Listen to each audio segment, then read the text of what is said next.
എല്ലാവർക്കും നമസ്കാരം. പ്രായോഗിക മലയാളത്തിൻ്റെ ക്രാഷ് കോഴ്സിലേക്ക് ഇവരെ സ്വാഗതം ചെയ്യുന്നു. നമ്മളിന്ന് ഒന്നാമത്തെ ബ്ലോക്കായിട്ടുള്ള എഴുത്തിലെ 3 യൂണിറ്റുകളാണ് പരിശോധിക്കുന്നത്. ആ യൂണിറ്റുകളിൽ നിന്ന് മുൻകാല ചോദ്യപേപ്പറുകൾ വന്ന ചോദ്യങ്ങളും വരാൻ സാധ്യതയുള്ള ചോദ്യങ്ങളുമാണ് ഈ ഭാഗത്ത് ചർച്ച ചെയ്യുന്നത്. അതിൽ ആദ്യത്തെ യൂണിറ്റായിട്ടുള്ള മലയാള ശൈലി 3-ാം അധ്യായം എന്ന് പറയുന്ന യൂണിറ്റിൽ നിന്ന് മുൻപ് വന്ന ചോദ്യങ്ങൾ, അതിനകത്ത് ഏറ്റവും പ്രധാനപ്പെട്ട കാര്യങ്ങൾ നമ്മുടെ പാഠപുസ്തകത്തിൽ നൽകിയിട്ടുള്ള ഉദാഹരണങ്ങളൊക്കെ വളരെ പ്രധാനപ്പെട്ടതാണ്. അപ്പോൾ അതിനകത്ത് ആദ്യം കുട്ടികൃഷ്ണമാരാരുടേതാണ് മലയാള ശൈലി എന്ന് പറയുന്നത്. അപ്പോൾ അതിനകത്ത് കലയ്ക്ക് വേണ്ടി, ജീവിതത്തിന് വേണ്ടി എന്നീ 2 വാദങ്ങളുണ്ടായ സമയത്ത് ജീവിതം തന്നെ എന്ന് വാദിച്ച ആളാണ് കുട്ടികൃഷ്ണമാരാർ. അപ്പോൾ അതൊരു വളരെ പ്രധാനപ്പെട്ടൊരു ചോദ്യമാണ്. ജീവിതം തന്നെ എന്ന് വാദിച്ചത് കുട്ടികൃഷ്ണമാരാരാണ്.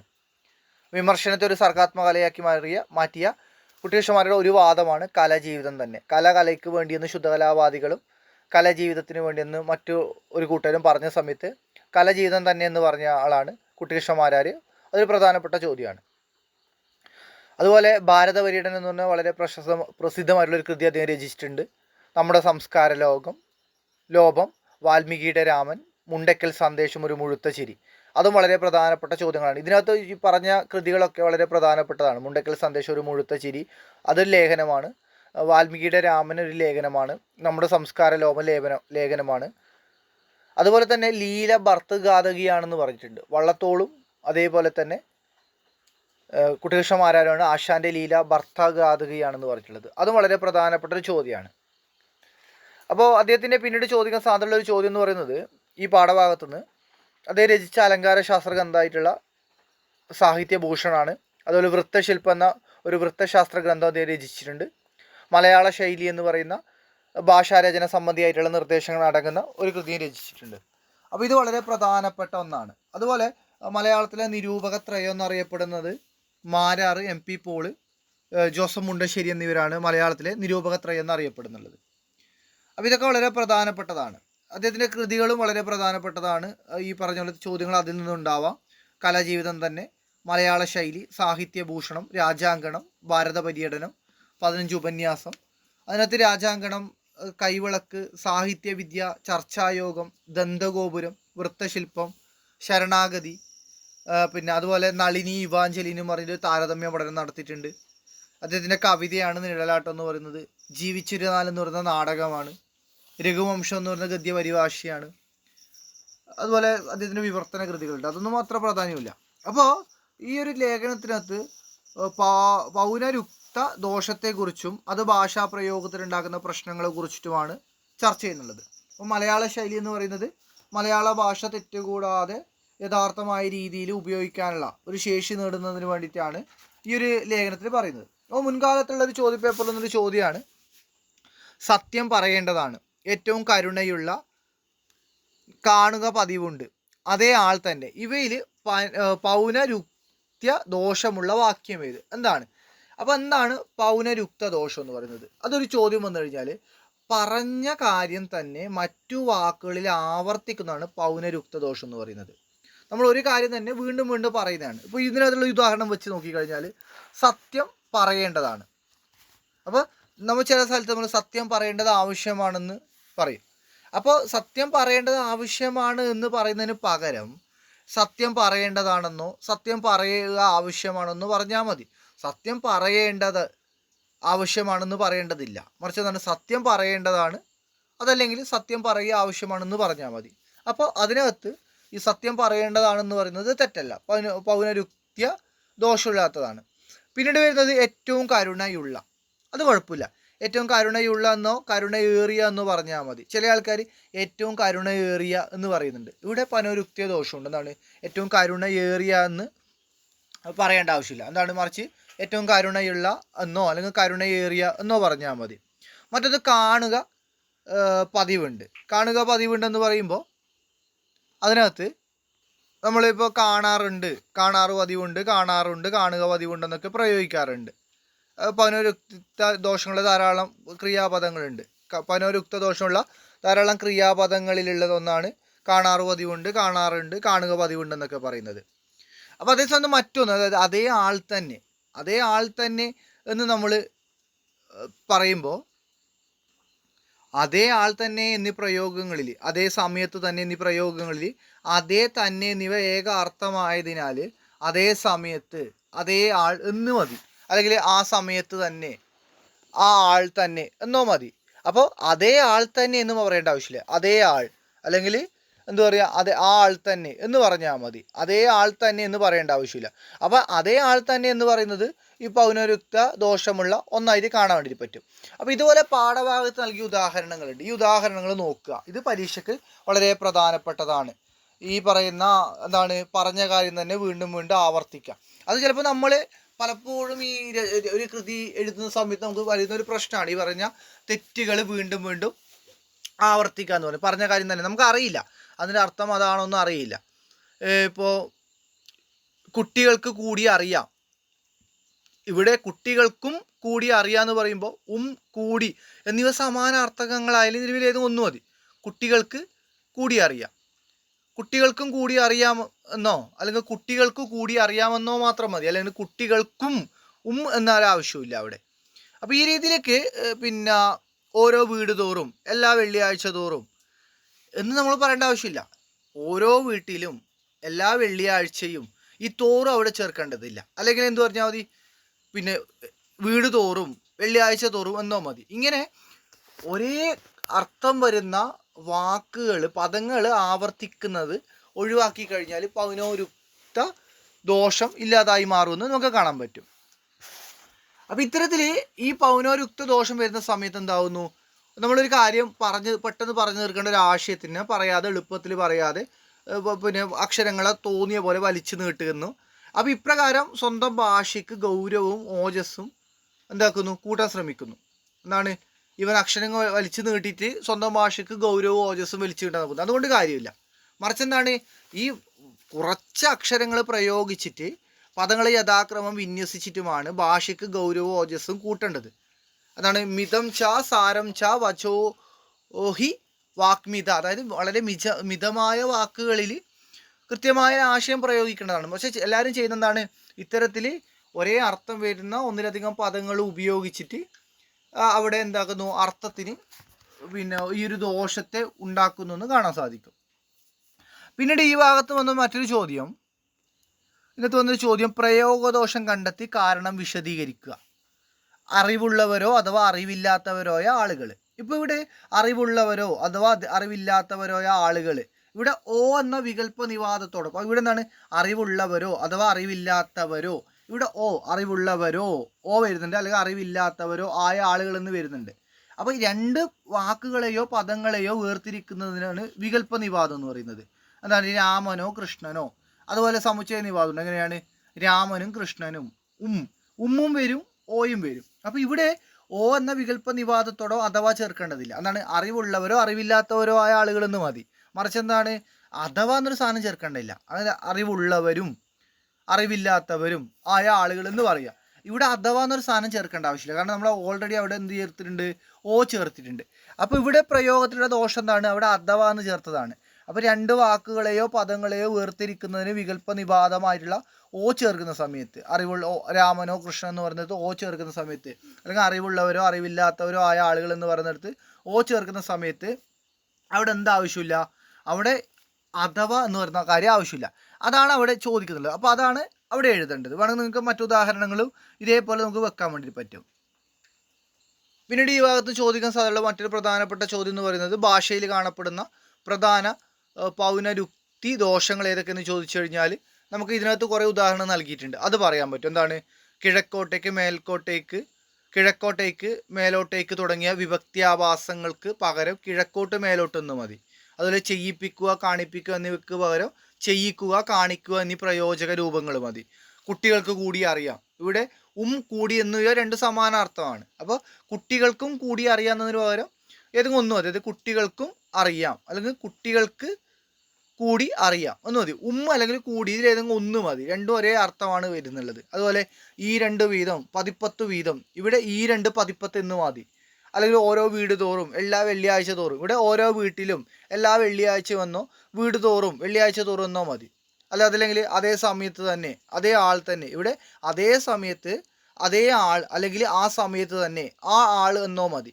അത് ഏറ്റവും കരുണയേറിയ, ഏറ്റവും കരുണയേറിയെന്ന് വേണ്ട, ഇവിടെ ഏറ്റവും കരുണയുള്ള അല്ലെങ്കിൽ കരുണയേറിയ എന്നോ മതി. അതുപോലെ ഏതാണ്ട് 15ഓളം പുസ്തകം, സമയം ഏകദേശം മധ്യാഹ്നത്തോടടുത്തു. ഇവിടെ 15ഓളം പുസ്തകം അല്ല, ഏതാണ്ട് എന്ന് പറയണ്ട, ഏതാണ്ടെന്ന് സാധനം ആവശ്യമില്ല. അപ്പോൾ ഏതാണ്ട് 15 എന്ന് പറയുന്നത് കൊണ്ട് അവിടെ ഏതാണ്ട് ആവശ്യമില്ല. ഏതാണ്ട് കുറച്ച് പുസ്തകങ്ങൾ എന്ന്, അല്ലെങ്കിൽ ഏതാണ്ട് പുസ്തകങ്ങൾ എന്ന് പറഞ്ഞാൽ മതി. അല്ലെങ്കിൽ 15ഓളം പുസ്തകങ്ങൾ, ഇവിടെ കൃത്യമായി കണക്ക് പറയുന്നുണ്ട്. 15-നടുത്ത് പുസ്തകങ്ങൾ, 15 എന്ന് പറയുന്നതിന് 15-ൻ്റെ അടുത്തുള്ള പുസ്തകങ്ങൾ എന്ന് പറയുന്നുണ്ട്. അപ്പോൾ ഏതാണ്ട് ചേർക്കേണ്ട ആവശ്യമില്ല. അതുപോലെ സമയം മധ്യാഹ്നത്തോട് അടുത്തു എന്നോ, പിന്നെ ഏകദേശം മധ്യാഹ്നമായി എന്നോ, അല്ലെങ്കിൽ 15 പുസ്തകം എന്നോ മതി. പിന്നെ ഏകദേശം ഒന്നും കൂട്ടിച്ചേർക്കേണ്ട ആവശ്യമില്ല. അതേപോലെ തന്നെ മറ്റൊന്ന് എടുത്തു കഴിഞ്ഞാൽ അക്ഷര പരിജ്ഞാനം കൊണ്ട് മാത്രം വിദ്യാഭ്യാസത്തിൻ്റെ ഫലം ലഭിക്കുകയില്ല. അവിടെ ഈ പറഞ്ഞ പോലെ മാത്രം തന്നെ ഏതെങ്കിലും ഒന്ന് മതി. രണ്ടും ഈ പറഞ്ഞ ഗതികളാണ്. മാത്രം കൊണ്ട് കുറിച്ച് മതിയും വരെ മാത്രം എന്നൊക്കെ വരുന്നത്.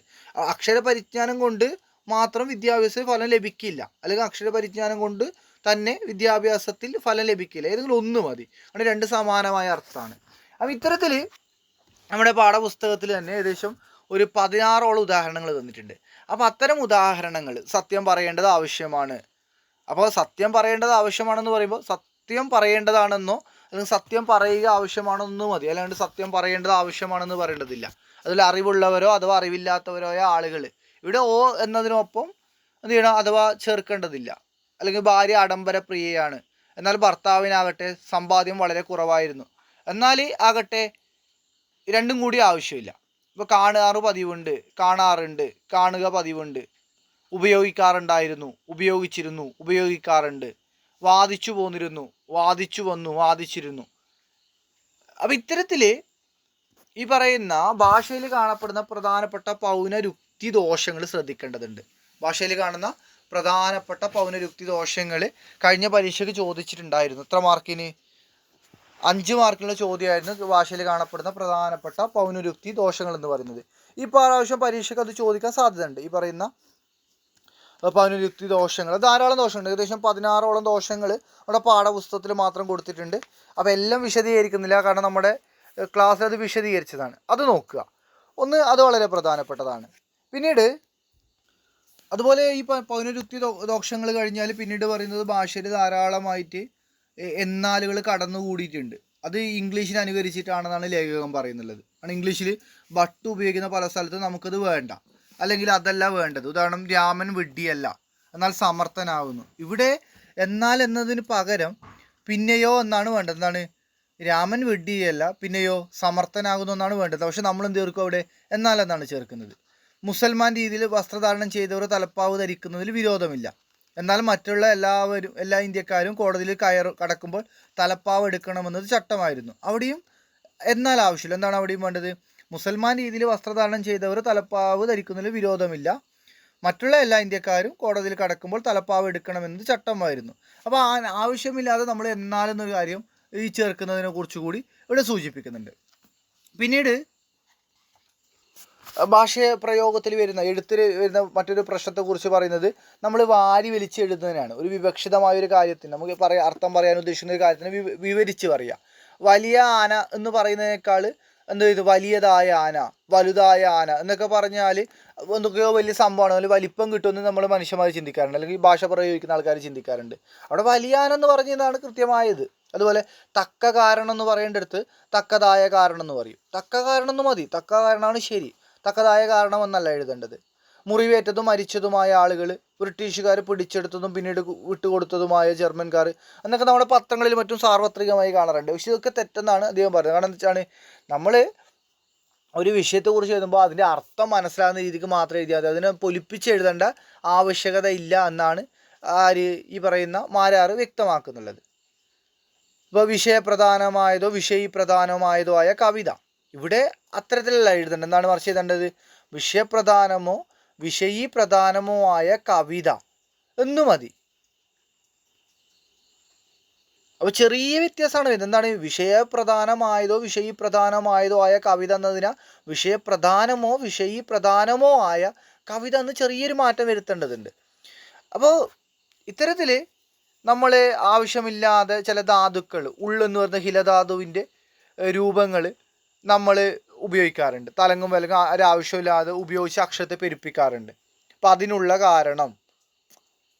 കാരണം അതിന് കാരണം എന്ന് മതി. അതിനടുത്താണ് നമ്മൾ അതിനുള്ള കാരണം എന്ന് പറയുന്നത്. അതുപോലെ മറ്റുള്ള ജനങ്ങൾ, ബാക്കിയുള്ള കാര്യങ്ങൾ എന്നുള്ള ചിന്ത. ഇവിടെ ഉൾ എന്ന് പറയുന്നത് അല്ലെ മറ്റു ജനങ്ങൾ, ബാക്കിയുള്ള കാര്യങ്ങൾ, ബാക്കി കാര്യങ്ങൾ എന്നുള്ള ചിന്ത. ചിന്ത കാണാതെയുള്ള വസ്തുക്കൾ, കാണാത്ത വസ്തുക്കളിൽ കാണാതെ വസ്തു, ഇവിടെയൊക്കെ ഉള്ള ഒഴിവാക്കേണ്ടതുണ്ട്. കാരണം ഈ പറയുന്ന ഉള്ളെന്ന് പറയുന്ന ഹിലധാതു എന്ന് പറഞ്ഞാൽ എല്ലാ കാലങ്ങളിലും പ്രകാരങ്ങളിലും പ്രയോഗമില്ലാത്ത ധാതുവാണ് ഹിലധാതു എന്ന് പറയുന്നത്. എല്ലാ കാലത്തും അതിന് പ്രയോഗമില്ല, ചില കാലഘട്ടത്തിൽ മാത്രമേ പ്രയോഗമുള്ളൂ. അത്തരം ധാതുക്കളാണ് ഹിലധാതു എന്ന് പറയുന്നത്. അപ്പോൾ അരു, ഇത്തരം ഹിലധാതുക്കൾ നമ്മൾ അനാവശ്യമായിട്ട് ഉപയോഗിക്കുന്നുണ്ട്. അത് ഒഴിവാക്കണം എന്നാണ് കുട്ടികൃഷ്ണമാരാർ പറയുന്നുള്ളത്. അതുപോലെ കാണുവാനുള്ള ശക്തി അവനില്ല. അപ്പോൾ അവിടെ എന്താണ്, അവന് കാണുവാൻ ശക്തിയില്ല എന്നാണ് പറയേണ്ടത്. എന്ന് വെച്ചതാണ് കാണുവാനുള്ള ശക്തി അവനില്ല എന്നല്ല എഴുതേണ്ടത്. രാമനുള്ളതും കൃഷ്ണനുമുള്ളതുമായ സാമർഥ്യം ഗോവിന്ദനില്ല. ഇവിടെ രാമനുള്ളതും കൃഷ്ണനുള്ളതുമായ രണ്ടും പറയണ്ട. അങ്ങനെയാണ് രാമനും കൃഷ്ണനുമുള്ള സാമർഥ്യം എന്ന് പറഞ്ഞാൽ മതി. ആർക്കില്ല? അത് ഗോവിന്ദനില്ല. രാമനും കൃഷ്ണനുമുള്ള സാമർഥ്യം അത് ഗോവിന്ദനില്ല എന്നാണ് പറയേണ്ടത്. ഇവിടെ എന്താണ്, രാമനുള്ളതും കൃഷ്ണനുള്ളതുമായ സാമർഥ്യം ഗോവിന്ദനില്ല എന്നാണ് പറയുന്നത്. അപ്പം ഇത്തരത്തിൽ പിന്നീട് നോക്കുമ്പോൾ മറ്റൊരു ഉദാഹരണം നോക്കിയാണ്, ക്രിസ്തുദേവന്റെ ത്യാഗം പാവനമാണ് എന്ന് മതി. പാവനമായിട്ടുള്ളതാണ്, പാവനമായതാണെന്നൊന്നും വേണ്ട, പാവനമാണെന്ന് മതി. ഹിറ്റ്ലറുടെ ഉദ്ദേശം സാധ്യമല്ല എന്ന് മതി. സാധ്യമായതല്ല, ഹിറ്റ്ലറുടെ ഉദ്ദേശം സാധ്യമായതല്ല, സാധ്യമായിട്ടുള്ളതല്ല എന്നൊന്നും വേണ്ട. മറിച്ച് ഹിറ്റ്ലറുടെ ഉദ്ദേശം സാധ്യമല്ല എന്ന് മതി. അപ്പോൾ ഉദ്ദേശഭേദകത്തിന് മേൽ പടർന്നു കയറിയിട്ടുള്ള ഇത്തരം പ്രയോഗങ്ങൾ വിധായക ഭേദകങ്ങൾ, അതായത് താൽക്കാലികമായി നൽകുന്ന വിശേഷണങ്ങളിലും കാണാൻ വേണ്ടി സാധിക്കും. ഇപ്പോൾ എന്ന് പറയുന്നത് ഉദ്ദേശിക്കയുടെ, എന്ന് പറയുന്നത് ഉദ്ദേശിക വിഭക്തിയുടെ പ്രത്യയങ്ങളാണ്. അപ്പോൾ ഭേദകാർത്ഥത്തിൽ വിശേഷണാർത്ഥത്തിൽ ഉപയോഗിക്കുന്നത് ഉദ്ദേശഭേദകവും വിധി, കൃത്യം, ശീലം എന്നിവ കാണിക്കുന്ന വിധായക പ്രത്യയം വിശേഷണാർത്ഥത്തിൽ ഉപയോഗിക്കുന്നത് വിധായക ഭേദകവുമാണ്. അതാണ് ഇവിടെ പറയുന്നുള്ളത്. ക്രിസ്തുദേവന്റെ ത്യാഗം പാവനമാണെന്ന് മതി. പാവനമായിട്ടുള്ളതാണ്, പാവനമായതാണെന്ന് വേണ്ട എന്ന് പറയുന്നതും, ഹിറ്റ്ലറുടെ ഉദ്ദേശം സാധ്യമല്ല എന്ന് മതി, സാധ്യമായതല്ല, സാധ്യമായിട്ടുള്ളതല്ല ഇന്നത്തെ കാര്യങ്ങൾ വേണ്ട. അതുപോലെ തന്നെ നമ്മൾ പാടുള്ളതല്ല എന്നല്ല വേണ്ടത്, പാടില്ല എന്ന് മതി. പാടുള്ളതല്ല, പാടില്ല എന്ന് മതി. ഒരു പാഠം പഠിപ്പിച്ചേ വിടുമെന്ന് മതി, പഠിപ്പിച്ചിട്ടേ വിടുമെന്ന് ആവശ്യമില്ല. പിന്നെ അതുപോലെ കൊള്ളില്ല, പറയില്ല എന്നിവയ്ക്ക് പകരം കൊള്ളുകയില്ല, പറയുകയില്ല എന്നൊക്കെ ഉപയോഗിക്കുന്നുണ്ട്. അത് ആവശ്യമില്ല. എന്താണ്, പാടില്ല എന്ന് മതി. പാടുള്ളതല്ല എന്നല്ല വേണ്ടത്. ചെയ്യേണ്ടതായിട്ടുള്ളൂ എന്നല്ല വേണ്ടത്, ചെയ്യേണ്ടു എന്ന് മതി. അതിൽ മതിയാകുന്നതാണ്, അവിടെ മതി എന്ന് മതി. കേൾക്കുകയാണെങ്കിൽ അത്ര ആവശ്യമില്ല, അത്ര നീട്ടി പറയേണ്ട ആവശ്യമില്ല, കേട്ടാലെന്ന് മതി. ഇത്തരത്തിൽ നമ്മൾ ചുരുക്കി പറയണ്ട. അതിനകത്ത് ചിലപ്പോൾ ചോദിക്കാം, എന്താണ് മുറ്റുവിന എന്ന് ചോദിക്കാം. മുറ്റുവിന, പറ്റുവിന എന്നൊക്കെ നമ്മൾ ഇതിനകത്ത് പറഞ്ഞു. മുറ്റുവിന എന്ന് പറഞ്ഞു കഴിഞ്ഞാൽ വാക്യത്തിൻ്റെ അർത്ഥബോധത്തിന് സഹായിക്കുന്ന സ്വതന്ത്ര ക്രിയയാണ്. അതായത് പാടുന്നു, അവൻ പാടുന്നു, അത് പൂർണ്ണക്രിയയാണ് ഇവിടെ മുറ്റുവിന എന്ന് പറയുന്നത്. അവൻ പാടുന്നു. എന്നാൽ അവൻ പാട് എന്ന് പറഞ്ഞാൽ അപൂർണ്ണ ക്രിയയാണ്. അവിടെ ക്രിയ പൂർത്തീകരിക്കുന്നില്ല, അല്ലെങ്കിൽ പാടുന്ന അന്ന് ക്രിയ പൂർത്തീകരിക്കുന്നില്ല. അതിനാണ് പറ്റുവിന എന്ന് പറയുന്നത്. അതിനെ പറ്റുവിന അഥവാ പിന്നെ നമ്മൾ വിനയിച്ചു എന്നൊക്കെ പറയുന്നത്. അപ്പോൾ ഇത് ക്രിയാവിശേഷണമായി നിൽക്കുന്നു. ഉറക്കെ പറഞ്ഞു, ഇരിക്കെ കണ്ടു മുതലായവയ്ക്ക് ക്രിയാവിശേഷണമായി നിൽക്കുന്നുണ്ട്. അപ്പോൾ ഇത്തരം കാര്യങ്ങൾ, ഇത്തരത്തിൽ ഭാഷാ പ്രയോഗത്തിൽ വരുന്ന തെറ്റുകളെയാണ് ഇതിനകത്ത് സൂചിപ്പിക്കുന്നുള്ളത്. പിന്നെ ഇപ്പോൾ എനിക്കെൻ്റെ മറ്റു പ്രവർത്തികൾ നിർവഹിക്കേണ്ടതുമുണ്ടായിരുന്നു, മറ്റു പ്രവർത്തികൾ നിർവഹിക്കേണ്ടിയിരുന്നു എന്നാണ്. മറ്റു പ്രവർത്തികൾ നിർവഹിക്കേണ്ടതും ഉണ്ടായിരുന്നു എന്നും ആവശ്യമില്ല. എന്താണ്, മറ്റു പ്രവർത്തികൾ നിർവഹിക്കേണ്ടിയിരുന്നു എന്ന് മതി. അതുപോലെ പിന്നെ പൊതുവായിട്ട് ഉപയോഗിച്ചു വന്ന മറ്റു ചില തെറ്റുകൾ കൂടി ഈ പറയുന്ന ലേഖനത്തിനകത്ത് ചൂണ്ടിക്കാണിക്കുന്നുണ്ട്. എന്താണത്? ഇപ്പോൾ യാതൊരാളും തന്നെ, ഒട്ടും തന്നെ തുടങ്ങി അനാവശ്യമായിട്ട് തന്നെ ചേർത്ത് എഴുതുന്നതാണ് ഒരു രീതി എന്ന് പറയുന്നത്. അപ്പോൾ എന്നാലും ശക്തമായൊരു പദം ഉചിത സ്ഥാനത്ത് ചേർക്കുന്ന ഉറപ്പൊന്നും ഈ തന്നെ കൊണ്ട്, നമ്മൾ പലപ്പോഴും തന്നെ എന്ന സാധനം, ഇപ്പോൾ നേരത്തെ എന്നാൽ എന്ന് പറഞ്ഞ പോലെ തന്നെ അനാവശ്യമായിട്ട് ഉപയോഗിക്കും. അപ്പോൾ ഒരു ശക്തമായ പദം ഉചിതമായ സ്ഥാനത്ത് ചേർക്കുന്ന ഉറപ്പൊന്നും ഈ തന്നെ കൊണ്ട് കിട്ടില്ല. അതുപോലെ അടുത്തതായി, അവിടെ എന്ന് ആയി ചേർത്ത് എഴുതുന്നതും മറ്റൊരു പ്രവണതയാണ്. ആയി എന്ന് ചേർത്ത് എഴുതുന്ന ഒരു പ്രവണതയാണ്. നമ്മൾ വെറുതെ അനാവശ്യമായി നമ്മൾ എഴുതുന്നത് ആയി എന്ന് ചേർത്ത് എഴുതും, അല്ലെങ്കിൽ തന്നെ എന്ന് ചേർത്ത് എഴുതും അനാവശ്യമായിട്ട്. അതൊക്കെ തെറ്റായ ഒരു കാര്യം എന്നാണ് പറയുന്നത് എഴുത്തിൽ. ഉണ്ണുന്ന സമയം, ഉറങ്ങുന്ന സമയം എന്നതിന് പകരം ഉണ്ണുമ്പോൾ, ഉറങ്ങുമ്പോൾ എന്നൊക്കെ മതി. അല്ല, ഉണ്ണുന്ന സമയം എന്ന് വേണ്ട, ഉറങ്ങുന്ന സമയം പ്രത്യേകം പറയേണ്ട ആവശ്യമില്ല. ഉണ്ണുമ്പോൾ, ഉറങ്ങുമ്പോൾ എന്നൊക്കെ മതി. അതുപോലെ തോന്നുമാറ്, തോന്നും വണ്ണം എന്ന് എഴുതേണ്ടപ്പോൾ തോന്നുന്ന വിധത്തിൽ എന്ന് നീട്ട് എഴുതേണ്ടതില്ല അല്ലേ. തോന്നുമാറ് തോന്നുമണ്ണെന്ന് എഴുതേണ്ടത്. അതിന് പകരം പിന്നെ തോന്നുന്ന വിധത്തിൽ എന്ന് നീട്ടേണ്ടതൊന്നുമില്ല. നന്നാക്കത്തക്ക ഭാഷ മതി എന്ന് മതി, അല്ലെ നന്നാക്കത്തക്ക വിധത്തിലുള്ള ഭാഷ എന്ന ആവശ്യമില്ല. അതുപോലെ നമ്മൾ മലയാളത്തിലുള്ള ചില ലഘുപദങ്ങൾ ഒഴിവാക്കിയിട്ട് ഇംഗ്ലീഷ് പദങ്ങളെ പദ തർജ്ജമകൾ ഉപയോഗിക്കുന്നത് കാണാൻ പറ്റും. അത്തരം കാര്യങ്ങളും ശ്രദ്ധിക്കേണ്ടതുണ്ട്. അത്തരം കാര്യങ്ങൾ നമ്മൾ ചെയ്യേണ്ടതില്ല. അതാണ് നമ്മൾ ആരും, യാതൊരാളും, എങ്ങാനും, എവിടെയെങ്കിലും, തലേന്ന്, തലേ ദിവസം, തലേന്ന് പറഞ്ഞാൽ മതി, അതിന് തലേ ദിവസം എന്ന് പറയേണ്ട ആവശ്യമില്ല. അപ്പോൾ ഇത്തരത്തിൽ ഉള്ള കാര്യങ്ങൾ ശ്രദ്ധിക്കേണ്ടതുണ്ട്. ഇപ്പോൾ താജ്മഹൽ യമുനാ നദിയുടെ തീരത്ത് സ്ഥിതി ചെയ്യുന്നു എന്ന് നീട്ടി പറയേണ്ട ആവശ്യമില്ല. മറിച്ച് എന്താണ്, താജ്മഹൽ യമുനാ നദിയുടെ തീരത്താണ്, അല്ല തീരത്ത് സ്ഥിതി ചെയ്യുന്നു എന്ന് പറയേണ്ട ആവശ്യമില്ല, തീരത്താണെന്ന് പറഞ്ഞാൽ മതി. അപ്പോൾ ഇത്തരത്തിൽ നമ്മളൊരു വാക്കുകൾ പ്രയോഗിക്കുന്ന സമയത്ത് കുറേ കാര്യങ്ങൾ ശ്രദ്ധിക്കേണ്ടതുണ്ട്. ചിലപ്പോൾ അക്ഷരങ്ങളായിരിക്കാം, അല്ലെങ്കിൽ വാക്യങ്ങളായിരിക്കാം. ഇത്തരത്തിൽ ഒരു ഭാഷ അറിയുക എന്നാൽ ആ ഭാഷയിലെ പദങ്ങളും അക്ഷരങ്ങളും അറിഞ്ഞത് കൊണ്ട് മാത്രമായിട്ടില്ല, മറിച്ച് ആ ഭാഷ വേണ്ട രീതിയിൽ പ്രയോഗിക്കാനുള്ള അറിവ് കൂടി അനിവാര്യമാണ്. അപ്പോൾ ഭാഷ ആശയവിനിമയത്തിനുള്ള ഉപാധിയാണെന്നും ശരിയായ വിധത്തിൽ ഭാഷ പ്രയോഗിച്ചിട്ടില്ലെങ്കിൽ ആശയവിനിമയം ഫലപ്രദമാവില്ലെന്നും ഇവിടെയാണ് ഭാഷയിലെ തെറ്റും ശരിയും വിലയിരുത്തേണ്ടതെന്നുമാണ് മാരാർ പറയുന്നത്. ഇതിൻ്റെ പ്രസക്തി മനസ്സിലാവുന്നത്. അപ്പോൾ ഇത്തരത്തിൽ ഒരു ഭാഷയിൽ നിന്ന് പൗനരുക്തിയ ദോഷങ്ങൾ, അതുപോലെ തന്നെ പ്രയോഗത്തിലുണ്ടാകുന്ന പ്രയോഗദോഷങ്ങൾ, അത്തരം കാര്യങ്ങളാണ് ഈ ഒരു പാഠഭാഗത്ത് സൂചിപ്പിക്കുന്നുള്ളത്. അപ്പോൾ ശ്രദ്ധിക്കേണ്ട വളരെ പ്രധാനപ്പെട്ട ഒരു കാര്യം എന്ന് പറയുന്നത്, പാഠഭാഗത്ത് ധാരാളം ഉദാഹരണങ്ങൾ കൊടുത്തിട്ടുണ്ട്. ഈ ഉദാഹരണങ്ങൾ കൃത്യമായിരുന്നു. ഈ ഒരു പാഠത്തെ പ്രത്യേകിച്ചാൽ ഇതിൻ്റെ വളരെ മൈന്യൂട്ടായിട്ടുള്ള ചോദ്യങ്ങൾ ഇതിൻ്റെ ഉൾവശത്തു നിന്ന് വരുന്നുണ്ട്. അതായത് ഈ ടെക്സ്റ്റ് വായിച്ച ഒരാൾക്ക് മാത്രമേ ഇതിന് ഉത്തരം എഴുതാൻ പറ്റൂ. കാരണം കഴിഞ്ഞ പരീക്ഷയ്ക്ക് നൽകിയ ഉദാഹരണം പലത് ഈ പാഠപുസ്തകത്തിന് ഉള്ളിൽ നിന്നാണ് കൊടുത്തിട്ടുള്ളത്. അതായത് ഈ പാഠപുസ്തകത്തിൻ്റെ ഈ പ്രായോഗിക മലയാളത്തിൻ്റെ പ്രത്യേകത അതാണ്. ഈ പറയുന്ന ആദ്യത്തെ യൂണിറ്റിൽ നിന്ന് അതിനകത്തുനിന്ന് കൊടുക്കും. അപ്പോൾ ആ കാര്യങ്ങൾ കൃത്യമായിട്ട് നിങ്ങൾ നോക്കണം. എന്താണ് ഇതിനകത്ത് എന്താണ് പറയുന്നതെന്ന് കൃത്യമായിട്ട് നോക്കണം. ഓരോ ഉദാഹരണങ്ങൾ, അതായത് ഓരോ 16 പൗനരുക്തിയ ദോഷങ്ങൾ പറയുന്നുണ്ട്, മറ്റ് പ്രയോഗ ദോഷങ്ങൾ പറയുന്നുണ്ട്, ഭാഷയിലെ വാക്യങ്ങൾ വരുന്ന ദോഷങ്ങളൊക്കെ പറയുന്നുണ്ട്. അത്തരം കാര്യങ്ങൾ ശ്രദ്ധിക്കുക. അതുപോലെ ചിലപ്പോൾ പരീക്ഷയ്ക്ക് ഇങ്ങനെ തരാം, എന്താണ് നിങ്ങൾക്ക് പിന്നെ ഉദാഹരണങ്ങളായിട്ട് തരാം, എന്നിട്ട് പ്രയോഗ വൈകൃതങ്ങൾ കണ്ടെത്തുക എന്ന് ചോദിക്കാം. അപ്പോൾ അയാൾ സ്വയം ആത്മഹത്യ ചെയ്തെന്ന് പറയുമ്പോൾ അയാൾ സ്വയം ആത്മഹത്യ എന്ന് പറഞ്ഞാൽ സ്വയം ചെയ്യുന്നതാണ്. അപ്പോൾ അതിൽ സ്വയം ഒന്നും ചേർക്കേണ്ടതില്ലല്ലോ. അല്ലെങ്കിൽ അയാൾ ഉണ്ണുന്ന സമയത്ത് അതിഥികൾ വന്നു, അവിടെ സമയത്തൊന്നും വേണ്ട, അയാൾ ഉണ്ണുമ്പോൾ അതിഥികൾ വന്നു എന്ന് മതി. ഏറ്റവും കരുണയേറിയ ദൈവം, ഏറിയ എന്ന് പറയുന്നതും ഏറ്റവും എന്ന് പറയുന്നതും ഒരേ അർത്ഥം തന്നെയാണ് വരുന്നത്. അപ്പോൾ അവിടെ ഏതെങ്കിലും ഒന്ന് മതി, ഏറ്റവും കരുണയുള്ള ദൈവമെന്നോ അല്ലെങ്കിൽ കരുണയേറിയ ദൈവമെന്നോ മതി. ഈ 2 പഴങ്ങൾ വീതം പങ്കിട്ട് കഴിച്ചു, അവിടെ ഈ 2 പഴങ്ങൾ കഴിച്ചു അല്ലെങ്കിൽ 2 പഴങ്ങൾ പങ്കിട്ട് കഴിച്ചു എന്ന് മതി. ഇങ്ങനെ ഇത്തരത്തിൽ ഓരോ കാര്യങ്ങളും, അല്ലെങ്കിൽ ഇപ്പോൾ സ്വഭാഷയെ ദുഷിപ്പിക്കാതിരിക്കേണ്ടത് നമ്മുടെ കടമയാണ്, സ്വഭാഷയെ ദുഷിപ്പിക്കാതിരിക്കുക നമ്മുടെ കടമയാണെന്ന് പറയുന്നത്. അല്ലെങ്കിൽ ഭക്ഷണം അവസാനിപ്പിക്കേണ്ടത് ചെറുനാരങ്ങ നീരോടുകൂടി വേണം, ഭക്ഷണം അവസാനിപ്പിക്കേണ്ടത് ചെറുനാരങ്ങ നീരോടെ വേണം, നീരോട് കൂടി, അവിടെ ആ കൂടി ഒഴിവാക്കണം. പിന്നെ അതുപോലെ പഠിക്കുക മാത്രം ചെയ്യുന്നത് കൊണ്ട് തന്നെ പരീക്ഷയിൽ ജയിക്കാം, പഠിക്കുക കൊണ്ട് തന്നെ പരീക്ഷയിൽ ജയിക്കാമെന്ന് മതി. അതിനേക്കാൾ കവിഞ്ഞ ഒരു മെച്ചമൊന്നും ഇതിനില്ല, അത് മതി.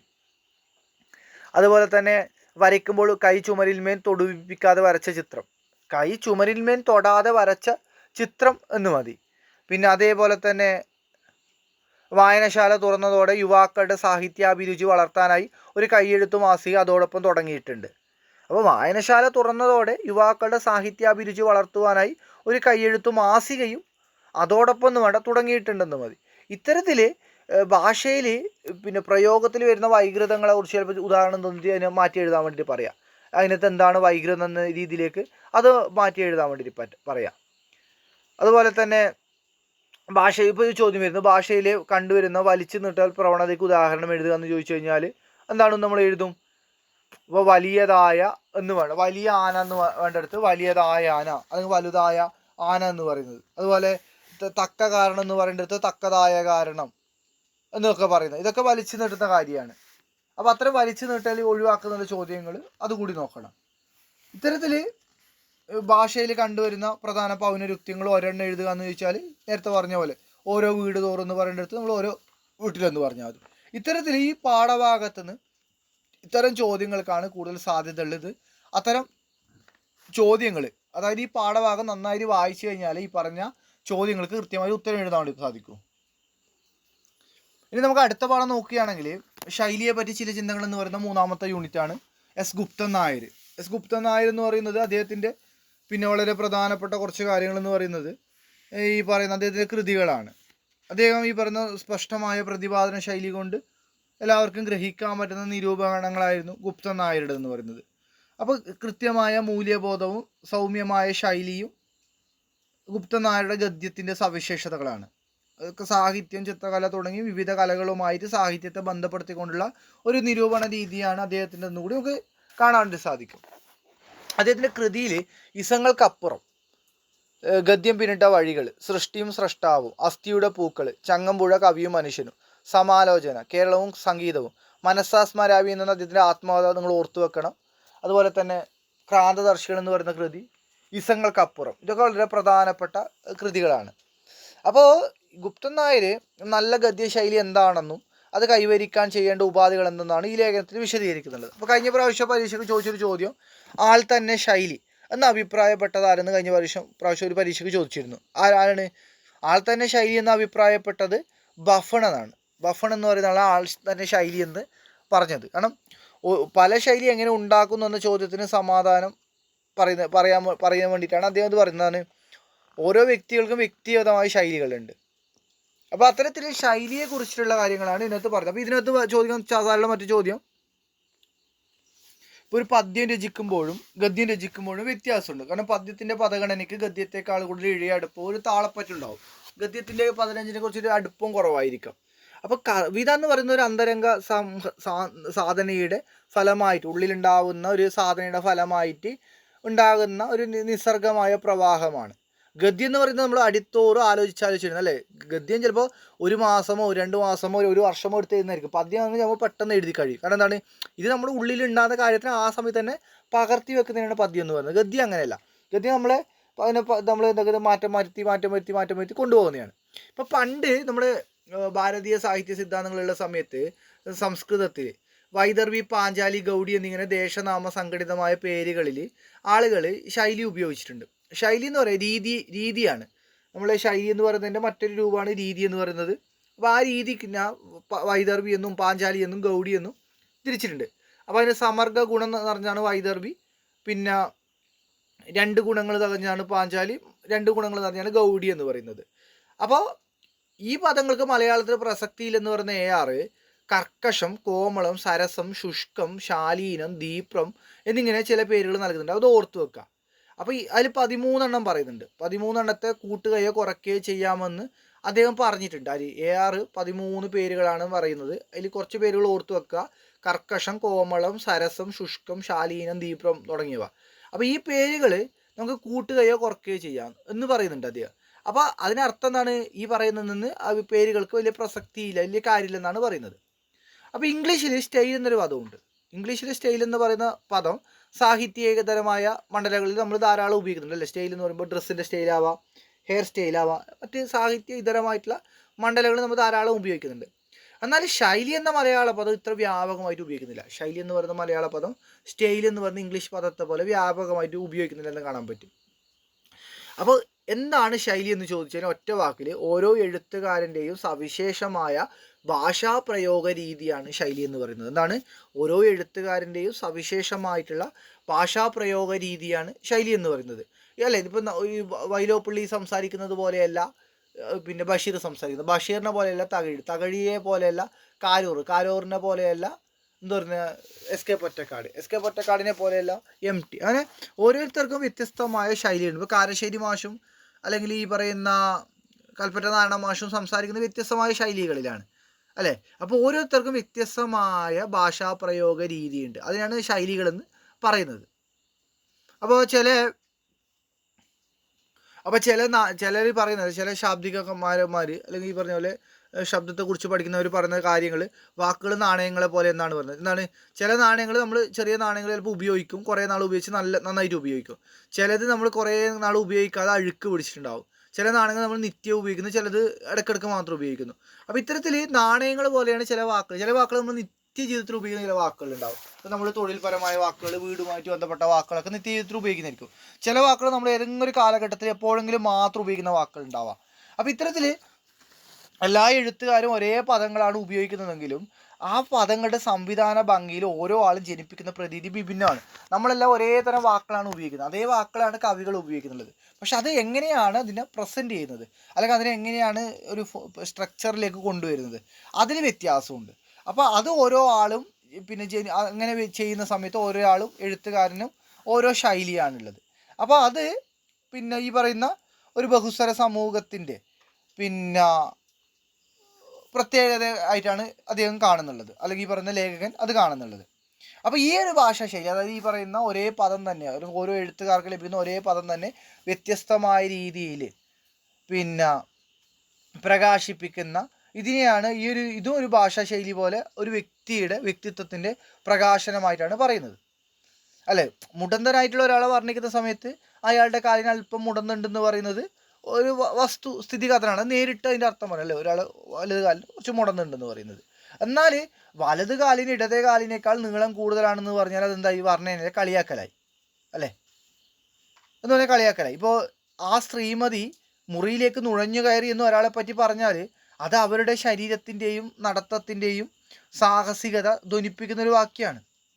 അപ്പോൾ ഇങ്ങനെയാണ് ആളിൻ്റെ വ്യക്തിത്വം ശൈലിയിലേക്ക് വരുന്നത്. അപ്പം നമ്മൾ എങ്ങനെയാണോ ഒരു കാര്യത്തെ പ്രസൻറ്റ് ചെയ്യുന്നത്, ഓരോരുത്തരും ഓരോ ശൈലിയായിരിക്കും, അല്ലേ. അപ്പോൾ ഗൗരവകാരനും ഫലിതകാരനും ഒരേ ശൈലി പറ്റില്ല. ഒരു ശാസ്ത്രജ്ഞനും ഒരു നോവലിസ്റ്റിനും ഒരേ ശൈലി പറ്റൂല. ഒരു ഗൗരവമുള്ള ആൾക്കൊരു തമാശ പറയുന്ന ആൾക്കും ഒരേ ശൈലി പറ്റൂല. എല്ലാം വ്യത്യസ്തമായ ശൈലികളുണ്ട്. വീക്കെൻഡിൻ്റെ ശൈലിയുണ്ട്. വീക്കെൻഡ് ശൈലി പറഞ്ഞാൽ പിന്നെ വീക്കെൻഡിൻ്റെ റെസിഡൻറ്റ് എഡിറ്റർ എന്നൊരു കഥയുണ്ട്. റെസിഡൻറ്റ് എഡിറ്ററിൽ അതിൻ്റെ കഥ അവസാനിക്കുന്നത് ഇങ്ങനെയാണ്. എന്താണ്, ഇന്ത നിമിഷം മുതൽ സെത്ത് പോകും വരേക്കും നീ ഇന്ത പത്രത്തോട് റെസിഡൻറ്റ് എഡിറ്റർ എന്ന് പറയുന്നുണ്ട്. അപ്പോൾ അവിടെ അദ്ദേഹത്തിൻ്റെ ശൈലി എന്ന് പറഞ്ഞാൽ ഈ പറയുന്ന വാക്കുകൾ തിരഞ്ഞെടുക്കുന്നത്, അല്ലെ, ഇന്ത നിമിഷം മുതൽ സെത്ത് പോകും വരെ, അല്ലെ, ഈ നിമിഷം മുതൽ ചത്തു പോകും വരെ നീ ഈ പത്രത്തിൻ്റെ റെസിഡൻറ്റ് എഡിറ്റർ ആയിട്ടാണ് നിയമിക്കുന്നുള്ളത്. അവിടെ ഇന്ത നിമിഷം മുതൽ സെത്ത് പോകും വരെയും എന്ന രീതിയിലേക്ക് പറയുന്നുണ്ട്. അതാണ് ഇവിടെ ഈ ശൈലി എന്ന് പറയുന്നത്. അതുപോലെ ആയിരിക്കില്ല ബഷീർ എഴുതുന്നത്. ബഷീർ എഴുതുമ്പോൾ ബഷീറിൻ്റെതായൊരു ശൈലിയുണ്ട്.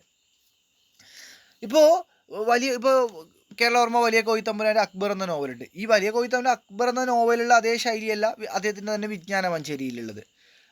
അദ്ദേഹം ബാലന്മാർക്ക് രചിച്ച പാഠങ്ങൾ വളരെ ലളിതമായിട്ടുള്ള പാഠങ്ങളാണ്. എന്നാൽ അദ്ദേഹത്തിൻ്റെ ശാകുന്തളം തർജ്ജമയിൽ സംസ്കൃതം പദങ്ങൾ ധാരാളമായിട്ട് കാണാൻ പറ്റും. ചില സന്ധി വൈകര്യങ്ങളുണ്ട്, അത് സൗഹൃദന്മാർക്ക് രസിക്കാത്തതായിട്ട് വന്നിട്ടുണ്ട്. അപ്പോൾ നമ്മൾ എഴുതുന്ന വിഷയത്തിനനുസരിച്ചിട്ട് പിന്നെ എന്താണ്, നമ്മളെ വിഷയത്തിനനുസരിച്ച് ആർക്ക് വേണ്ടിയാണ് എഴുതുന്നതിനനുസരിച്ചിട്ട് നമ്മളെ ശൈലിയിൽ മാറ്റം വരുത്താൻ പറ്റും.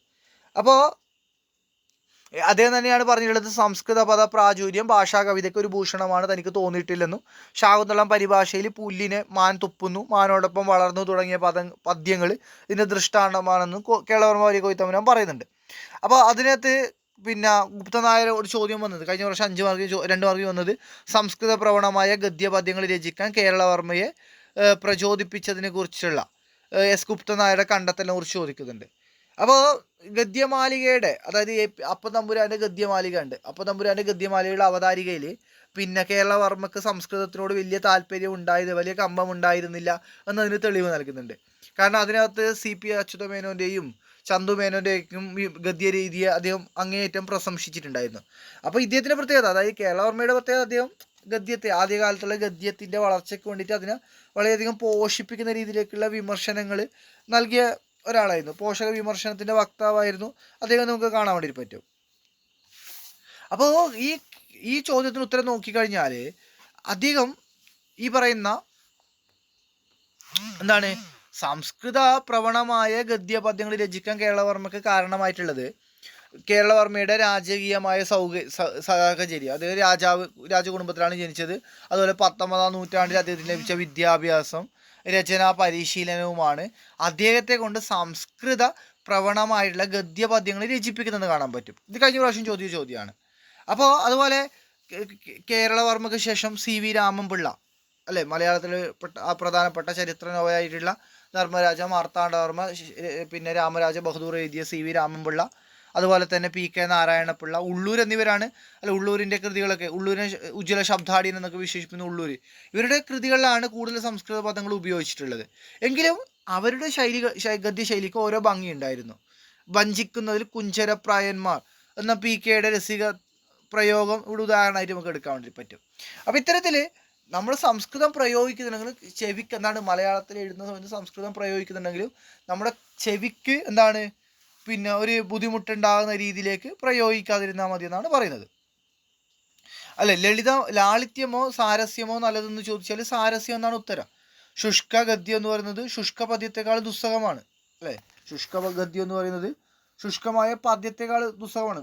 നമുക്ക് ലളിതമായിട്ടുള്ള ഇതാണോ അല്ലെങ്കിൽ സാരസ്യമാണോ നല്ലതെന്ന് വെച്ചാൽ നമുക്ക് സാരസ്യം എന്ന് മാത്രമേ പറയാൻ പറ്റൂ ഗദ്യത്തിൻ്റെ കാര്യത്തിൽ. അതുപോലെ പദ്യത്തിനൊരു താളസുഖം ഉണ്ടാവും, ഗദ്യത്തിന് അതുപോലും ഉണ്ടാവില്ല. അതുകൊണ്ട് തന്നെ ലളിതമായ കൃതി ശുഷ്കവും കഠിനമായ കൃതി സരസവും എന്ന് വരാമെന്ന് AR പറയുന്നുണ്ട്. ഇപ്പോൾ ഭഗവത് ദൂത് എന്ന നാടകം ലളിതമെങ്കിലും സരസതയില്ല. നളചരിത ആട്ടക്കഥ കഠിനമാണെങ്കിലും അത് ശുഷ്കമല്ല. ഇപ്പം ഇത്തരത്തിലുള്ള ഉദാഹരണങ്ങൾ. അതുപോലെ എഴുതുന്ന സമയത്ത്, ഗദ്യം എഴുതുന്ന സമയത്ത് ചമൽക്കാര വിഷയത്തിനനുസരിച്ച് എന്താണോ വിഷയം അതിനനുസരിച്ച് പദ്യത്തിൽ എന്ന പോലെ ഗദ്യത്തിന് എന്ത് വേണം, ചമത്കാരം ചമക്കുന്ന മട്ട് ഗ്രഹിക്കാവുന്നതല്ല, മറിച്ച് അതിനകത്ത് ഗദ്യത്തിലും പദവക്രതയും, വക്രത പറഞ്ഞാൽ നമ്മൾ എഴുതുന്ന സമയത്ത് വക്രീകരിച്ച് എഴുതുക, ഒരു വർണ്ണന ഉൾപ്പെടുത്തുക, അല്ലെങ്കിൽ അലങ്കാരങ്ങളെല്ലാം വെച്ചുകൊണ്ട് എഴുതുക. അത്തരം പിന്നെ ബിംബകൽപ്പനകളൊക്കെ ഗദ്യത്തിലാകാം, പക്ഷെ അത് അധികമാവാനും പാടില്ല. അപ്പോൾ ഗദ്യം എഴുതുന്ന സമയത്ത് നമുക്ക് വേണമെങ്കിൽ അലങ്കാരങ്ങൾ ഉപയോഗിക്കാം, ബിംബങ്ങളൊക്കെ ഉപയോഗിക്കാം, പക്ഷെ അത് അധികമാവാനും പാടില്ല. പിന്നീട് അദ്ദേഹം പറയാണ് ചന്ദമേനോൻ, മൂർക്കോത്ത് കുമാരൻ, അപ്പൻ തമ്പുരാൻ, AR രാജരാജവർമ്മ എന്നിവരുടെ ശൈലിയെ കുറിച്ചിട്ട് പറയുകയാണ്.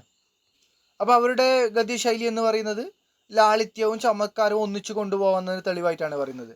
അപ്പോൾ ലളിതമായി എഴുതുക എന്നത് വളരെ ക്ലേശകരമായിട്ടുള്ള കാര്യമാണ്. അതിനെന്താണ്, വളരെ കാലത്ത് അഭ്യാസം വേണം. ഇപ്പോൾ കാരൂറിൻ്റെ ഉതുപ്പാൻ്റെ കിണർ എന്ന് പറയുന്ന കഥയിൽ ഉതുപ്പാൻ എന്ന കഥാപാത്രം അവതരിപ്പിക്കുന്ന സമയത്ത് തന്നേക്കാൾ ഭാരമുള്ള ചുമട്ടിന് കീഴെ ഉതുപ്പാനെ കാണാറുണ്ട് എഴുതുന്ന സമയത്ത് നമുക്ക് അവിടെ നർമ്മ, തന്നേക്കാൾ ഭാരമുള്ള ചുമട്ടിന് ഉതുപ്പാനെ കാണുമ്പോൾ അവിടെ നർമ്മരസവും അനുകമ്പയും നിറഞ്ഞ ശൈലി മാധുര്യം ഉള്ളതാവുന്നുണ്ട്. അതുപോലെ പട്ടണം ഉറങ്ങിയാൽ പേടിക തിണ്ണയിൽ എന്ന പ്രയോഗം ഉതുപ്പാൻ്റെ ദാരിദ്ര്യത്തെ കുറിച്ചിട്ടും അതുപോലെ ജീവിത സംതൃപ്തിയെ പറ്റിയിട്ടുള്ള സൂചന നൽകുന്നുണ്ട്. അപ്പോൾ ഇതാണ് ലാളിത്യ സമ്മിളിതമായ ചമൽക്കാരം എന്ന് പറയുന്നത്. അപ്പോൾ ഇദ്ദേഹം പിന്നെ ഒരു ചോദ്യം വന്നത് പിന്നെ ഗദ്യശൈലിക്ക് ആവശ്യമായ ഗുണങ്ങളെക്കുറിച്ചുള്ള ഗുപ്തൻ നായരുടെ അഭിപ്രായങ്ങൾ പരിശോധിക്കുക എന്നൊരു ചോദ്യം വന്നിട്ടുണ്ട്. എന്തൊക്കെയാണ് അദ്ദേഹം പറയുന്നത്? ലാളിത്യ സമ്മിളിതമായ ചമത്കാരമായിരിക്കണം. ഒന്ന്, അധികമായിട്ട് സംസ്കൃതം എന്താണ് ആവശ്യമില്ല, എന്താണ് സംസ്കൃതം ഉപയോഗിക്കാം, പക്ഷെ എന്താണ് സൗന്ദര്യവർദ്ധകമായിട്ട് ഉപയോഗിക്കാൻ, മറിച്ചിട്ട് ചെവിക്ക് കർണത്തിന് ശല്യമാകും തോറും സംസ്കൃതം ഉപയോഗിക്കാൻ പാടില്ല, മറിച്ച് സാരസ്യമാണ് നല്ലത്. ലാളിത്യമോ സാരസ്യമോ എന്ന് ചോദിച്ചാൽ സാരസ്യമാണ് നല്ലത്. അല്ലേ, പദ്യത്തിന് ഒരു താളസുഖമുള്ളപ്പോൾ ഗദ്യത്തിന് അതുപോലും ഉണ്ടാവില്ല. അതുകൊണ്ട് എന്താണ് പിന്നെ സരസമായിട്ടുള്ള കൃതികളാണ് നല്ലത്. ചമക്കാം, എന്താണ് ഗദ്യത്തിൽ പദവക്രതയും ബിംബകൽപ്പനകളും ഗദ്യത്തിലാവാം, പക്ഷെ അത് അധികമായാൽ അരോചകമായിട്ട് മാറും. അതുപോലെ തന്നെ എന്താണ് നമ്മൾ ലാളിത്യ സമ്മിളിതമായ ചമത്കാരത്തിലാണ് ഗദ്യം എഴുതുന്നതെങ്കിൽ അത് കുറച്ചും കൂടി ആകർഷണീയമായിട്ട് മാറുമെന്ന് സൂചിപ്പിക്കുന്നുണ്ട്. അപ്പോൾ പുതിയ ഗദ്യം കൂടുതൽ ധ്വനിപ്രധാനമാവുകയാണ്. അല്ലേ, പുതിയ ഗദ്യം കൂടുതൽ ധ്വനിപ്പിക്കുക, അതായത് ഒരു കാര്യം വായിക്കുമ്പോൾ അതിനുള്ളിലൊരു സാധനം ധ്വനിപ്പിച്ച് വെക്കുക, നമ്മൾ മുഴപ്പിച്ച് വെക്കുക എന്ന് പറയുന്ന പോലെ ധ്വനിപ്പിച്ച് നിർത്തുകയാണ്. തനി വക്രോക്തി ഒഴിവാക്കി ജനഭാഷയോട് അത് കൂടുതൽ അടുക്കുന്നു. വക്രോക്തി കഴിഞ്ഞാൽ വളച്ച് കെട്ടി പറയുന്ന അലങ്കാരങ്ങളെ വെച്ചുകൊണ്ട് പറയുന്നുണ്ട്. അത് ഒഴിവാക്കിയിട്ട് ഇവിടെ ജനങ്ങളുടെ ഭാഷയിലേക്ക് അത് കൂടുതൽ അടുക്കുന്നു എന്നാണ് ഈ ഗദ്യശൈലിയെക്കുറിച്ച് അദ്ദേഹം പറയുന്നത്. അല്ലേ, പണ്ടത്തെ എഴുത്തുകാർ, അതായത് ഒരു 100-150 വർഷം മുമ്പ് എഴുത്തുകാർ ഗദ്യത്തെ സംഭാഷണ ഭാഷയിൽ നിന്ന് എത്രമാത്രം അകറ്റാമെന്ന് ആലോചിച്ചിട്ടുണ്ട്. എന്നാൽ ഇന്ന് ആ സ്ഥിതി മാറി. എന്താണ്, ശൈലിക്ക് ജീവൻ നൽകാൻ വേണ്ടിയിട്ട് സാമാന്യരുടെ വ്യവഹാര ഭാഷയിൽ നിന്ന്, അല്ലേ, ഒരു ശൈലി രൂപപ്പെടുത്തണമെങ്കിൽ സാധാരണക്കാരുടെ അല്ലെങ്കിൽ സാധാരണ ജനങ്ങൾ ഉപയോഗിക്കുന്ന വ്യവഹാര ഭാഷയിൽ നിന്ന് ശൈലികളും പ്രയോഗങ്ങളൊക്കെ സ്വീകരിച്ചതേ മതിയാവും. അതുകൊണ്ട് എന്താണ്, പൂരവും വള്ളംകളിയും സർവപ്പാട്ടും കൊണ്ടുള്ള ഭാവചിത്രങ്ങൾ അവസരം പോലെ ഉപയോഗിക്കാൻ കഴിഞ്ഞാൽ ശൈലിക്ക് എന്തുണ്ടാവൂ, ലത. അതപ്പോൾ നമ്മൾ എന്ത് ചെയ്യണം, ഈ പറയുന്ന അദ്ദേഹം പറഞ്ഞ മറ്റൊരു കാര്യം എന്താണ്, നല്ല ഗദ്യശൈലി ഉണ്ടാവണമെങ്കിൽ ഈ പറയുന്ന ചുറ്റുപാടുകളിൽ നിന്ന് കിട്ടുന്ന വ്യവഹാര ഭാഷയിൽ നിന്ന് ശൈലികളും പദങ്ങളും സ്വീകരിക്കണമെന്നും പൂരവും വള്ളംകളിയും സർപ്പപ്പാട്ടും കൊണ്ടുള്ള ഭാവചിത്രങ്ങൾ അവസരം പോലെ ഉപയോഗിക്കാൻ കഴിഞ്ഞാൽ എന്ത് ചെയ്യാൻ പറ്റൂ, ശൈലിക്ക് ചടുലതയും സൗന്ദര്യവും സിദ്ധിക്കുമെന്ന് പറയുന്നുണ്ട്. അപ്പോൾ ഈ നല്ല ഗദ്യ ഗുണങ്ങൾ ഉണ്ടാവണമെങ്കിൽ, അല്ലെ, ഗദ്യശൈലിക്കായ ഗുണങ്ങളെ കുറിച്ചിട്ട് അദ്ദേഹം പറയാണ്. പിന്നീട് പിന്നെ മറ്റുള്ളവർ പറയുന്ന ഗുണങ്ങൾ, അതായത് നല്ല ഗദ്യശൈലിക്ക് ഫൗളർ പറയുന്ന ഗുണങ്ങൾ, മറ്റുള്ളവർ പറയുന്ന ഗുണങ്ങളെ കുറിച്ചാണ് പറയുന്നത്. എന്താണ് ഫൗളർ എന്ന് പറയുന്ന ശൈലി ശാസ്ത്രജ്ഞൻ പറയുന്നത്? നല്ല ശൈലിയിൽ 3 ഗുണങ്ങൾക്കാണ് ഫൗളർ എന്ന് പറയുന്ന ശൈലി ശാസ്ത്രജ്ഞൻ മുൻഗണന കൊടുക്കുന്നത്. എന്താണ്? ഒന്ന് ലാളിത്യം, മറ്റൊന്ന് ആർജവം, മറ്റൊന്ന് ഔചിത്യം. സോമർസെറ്റ് സോമനാകട്ടെ തെളിമ, ലാളിത്യം, പിന്നെ ലയം എന്നിവയ്ക്കാണ് ഗദ്യത്തിൽ പ്രാധാന്യം നൽകുന്നത്. അപ്പോൾ ഇതിനകത്ത് ലയം എന്ന് പറയുന്നത് അസ്പഷ്ടവും അന്തരാമ്യവുമായ സംഗീത പ്രവാഹത്തെയാണ് ലയം എന്ന് പറയുന്നത്. ആ ഒരു പ്രവാഹം സ്പഷ്ടമോ ശബ്ദായമാനമോ ആവരുത്, ആയിരം പെട്ടെന്ന് മടുപ്പ് വരും. ഇപ്പോൾ ഡോക്ടർ കെ ഭാസ്കരൻ നായരുടെയും കുട്ടികൃഷ്ണമാരായുടെയും ഗദ്യങ്ങൾ ഈ ലയവിന്യാസത്തിൻ്റെ മികച്ച ഉദാഹരണങ്ങളായിട്ടാണ് ഇദ്ദേഹം പറയുന്നത്. എന്താണ്? മാരാരുടെ ഗദ്യലയം നിപുണ ശ്രോതാക്കൾക്ക് മാത്രം കേൾക്കാവുന്നതാണ്. ഭാസ്കരൻ നായരുടേതാവട്ടെ സ്പഷ്ടവും വാചാലവുമാണെന്ന് പറയുന്നു. അല്ലേ? ഇപ്പോൾ സംസ്കൃത പണ്ഡിതനായിട്ടുള്ള മാരാർ മലയാള ഗദ്യമുള്ള വാക്യങ്ങൾ എഴുതുമ്പോൾ ഇംഗ്ലീഷ് പണ്ഡിതനായിട്ടുള്ള കെ ഭാസ്കരൻ നായർ സംസ്കൃത ഗന്ധമുള്ള വാക്യങ്ങളാണ് എഴുതുന്നത്. അപ്പോൾ ശൈലി എന്ന് പറയുന്നത് കേവലം പദനിഷ്ഠമല്ലെന്നും വീക്ഷണത്തിലും പ്രതിപാദനത്തിലും സാരസ്യത്തിൻ്റെ തേൻതുള്ളികൾ ഇറ്റുവീഴുന്നത് പോലെ, നല്ല പെരുമാറ്റം പോലെ അത് അഭ്യസിച്ചുറപ്പിക്കേണ്ട ഗുണമാണെന്നും എന്നാൽ അഭ്യസിച്ചതാണെന്ന് തോന്നുകയും അരുതെന്ന് പറയുന്നുണ്ട്. അപ്പോൾ എന്താണ് അദ്ദേഹം പറഞ്ഞ മറ്റൊരു ഗുണം? എന്താണ് വീക്ഷണത്തിൽ, നമ്മൾ ഈ പറയുന്ന എഴുത്തിൽ ഉപയോഗിക്കുന്ന വീക്ഷണത്തിലും പ്രതിപാദനത്തിലും സാരസ്യം ഉണ്ടായിരിക്കുന്നത് വളരെ പ്രധാനപ്പെട്ട പോയിന്റാണ്. അത് നല്ല പെരുമാറ്റം പോലെ അത് അഭ്യസിച്ചുറപ്പിക്കേണ്ട ഗുണമാണ്. ശൈലി എന്ന് പറയുന്നത് കേവലം പദനിഷ്ഠമല്ലെന്ന് കൂടി ഇവിടെ സൂചിപ്പിക്കുന്നുണ്ട്. അപ്പോൾ നല്ല ഗദ്യശൈലി എന്തെന്നും അത് കരസ്ഥമാക്കാനുള്ള ഉപായങ്ങൾ എന്തെല്ലാമെന്നുമാണ് അത് ഫലപ്രദമായിട്ട് നിർദ്ദേശിക്കുന്നതാണ് ഈ ഒരു ലേഖനം എന്ന് പറയുന്നത്. അപ്പോൾ നല്ല ഗദ്യശൈലി വാമൊഴിയിൽ അടിയുറച്ചതായിരിക്കണമെന്ന് MP പോളിൻ്റെ അഭിപ്രായത്തോട് ലേഖനം യോജിക്കുന്നുണ്ട്. എന്താണ്? നല്ല ഗദ്യശൈലി വാമൊഴിയിൽ, വരമൊഴിയിലല്ല, വാമൊഴിയിൽ അടിയുറച്ചതായിരിക്കണം. നമ്മൾ വരമൊഴി എന്ന് എഴുതുന്നതാണ്. അപ്പോൾ വാമൊഴിയിൽ നിന്ന് വ്യവഹാര ഭാഷ നിന്നൊക്കെയുള്ള കാര്യങ്ങൾ എടുത്തുകൊണ്ട് വേണം നല്ല ഗദ്യശൈലി ഉണ്ടാക്കേണ്ടതെന്ന് കൂടി ഇവിടെ സൂചിപ്പിക്കുന്നുണ്ട്. അപ്പോൾ അദ്ദേഹം പറയുന്ന മറ്റൊരു കാര്യം, നല്ല ഗദ്യം എഴുതാൻ ദീർഘകാലത്ത് എന്ത് വേണം? അഭ്യാസം വേണമെന്നാണ് ഗുപ്തൻ നായർ അഭിപ്രായപ്പെടുന്നത്. അതുകൂടി നോക്കണം. നാണയങ്ങളോട് സാമ്യപ്പെടുത്തിക്കൊണ്ടുള്ള വർണ്ണന ആശയവ്യക്തിത്വക്ക്, അല്ലേ? ഈ നാണയങ്ങൾ, ചില നാണയങ്ങൾ നമ്മൾ എപ്പോഴും ഉപയോഗിക്കും, ചില നാണയങ്ങൾ ഇടയ്ക്ക് മാത്രം ഉപയോഗിക്കും, ചില നാണയങ്ങൾ തീരെ ഉപയോഗിക്കില്ല. ഉപയോഗിക്കുന്നതിനും ഉപയോഗിക്കാതിരിക്കുന്നതിനും അനുസരിച്ചിട്ട് നാണയങ്ങളുടെ രൂപത്തിലും അതിൻ്റെ നിറത്തിലും ഒക്കെ പഴമയും വ്യത്യാസമൊക്കെ വരാം.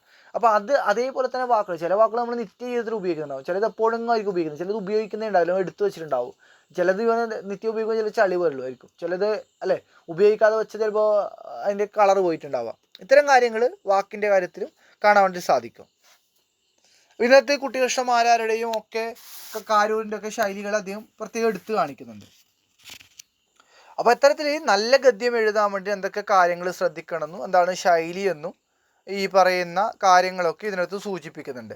ആ കാര്യങ്ങളൊക്കെ പ്രത്യേകം നോക്കുക. നല്ല ലളിതമായി എഴുതുക എന്ന് വളരെ ക്ലേശകരമാണെന്നും അതിന് വളരെ കാലത്ത് അഭ്യാസം വേണമെന്നൊക്കെ അദ്ദേഹം പറയുന്നുണ്ട്.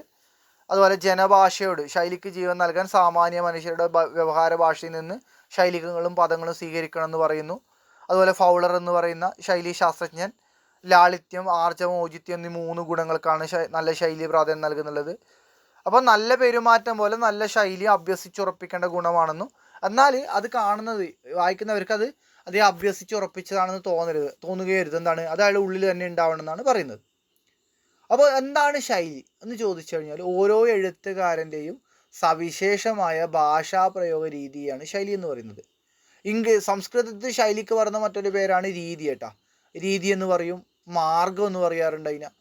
മാർഗം എന്ന് മറ്റൊരാളാണ് പറഞ്ഞത്, രീതി എന്നാണ് ഇതിന് പറയുന്നത് പ്രധാനമായിട്ടും. മാർഗം എന്ന് പറഞ്ഞിട്ടുണ്ട്.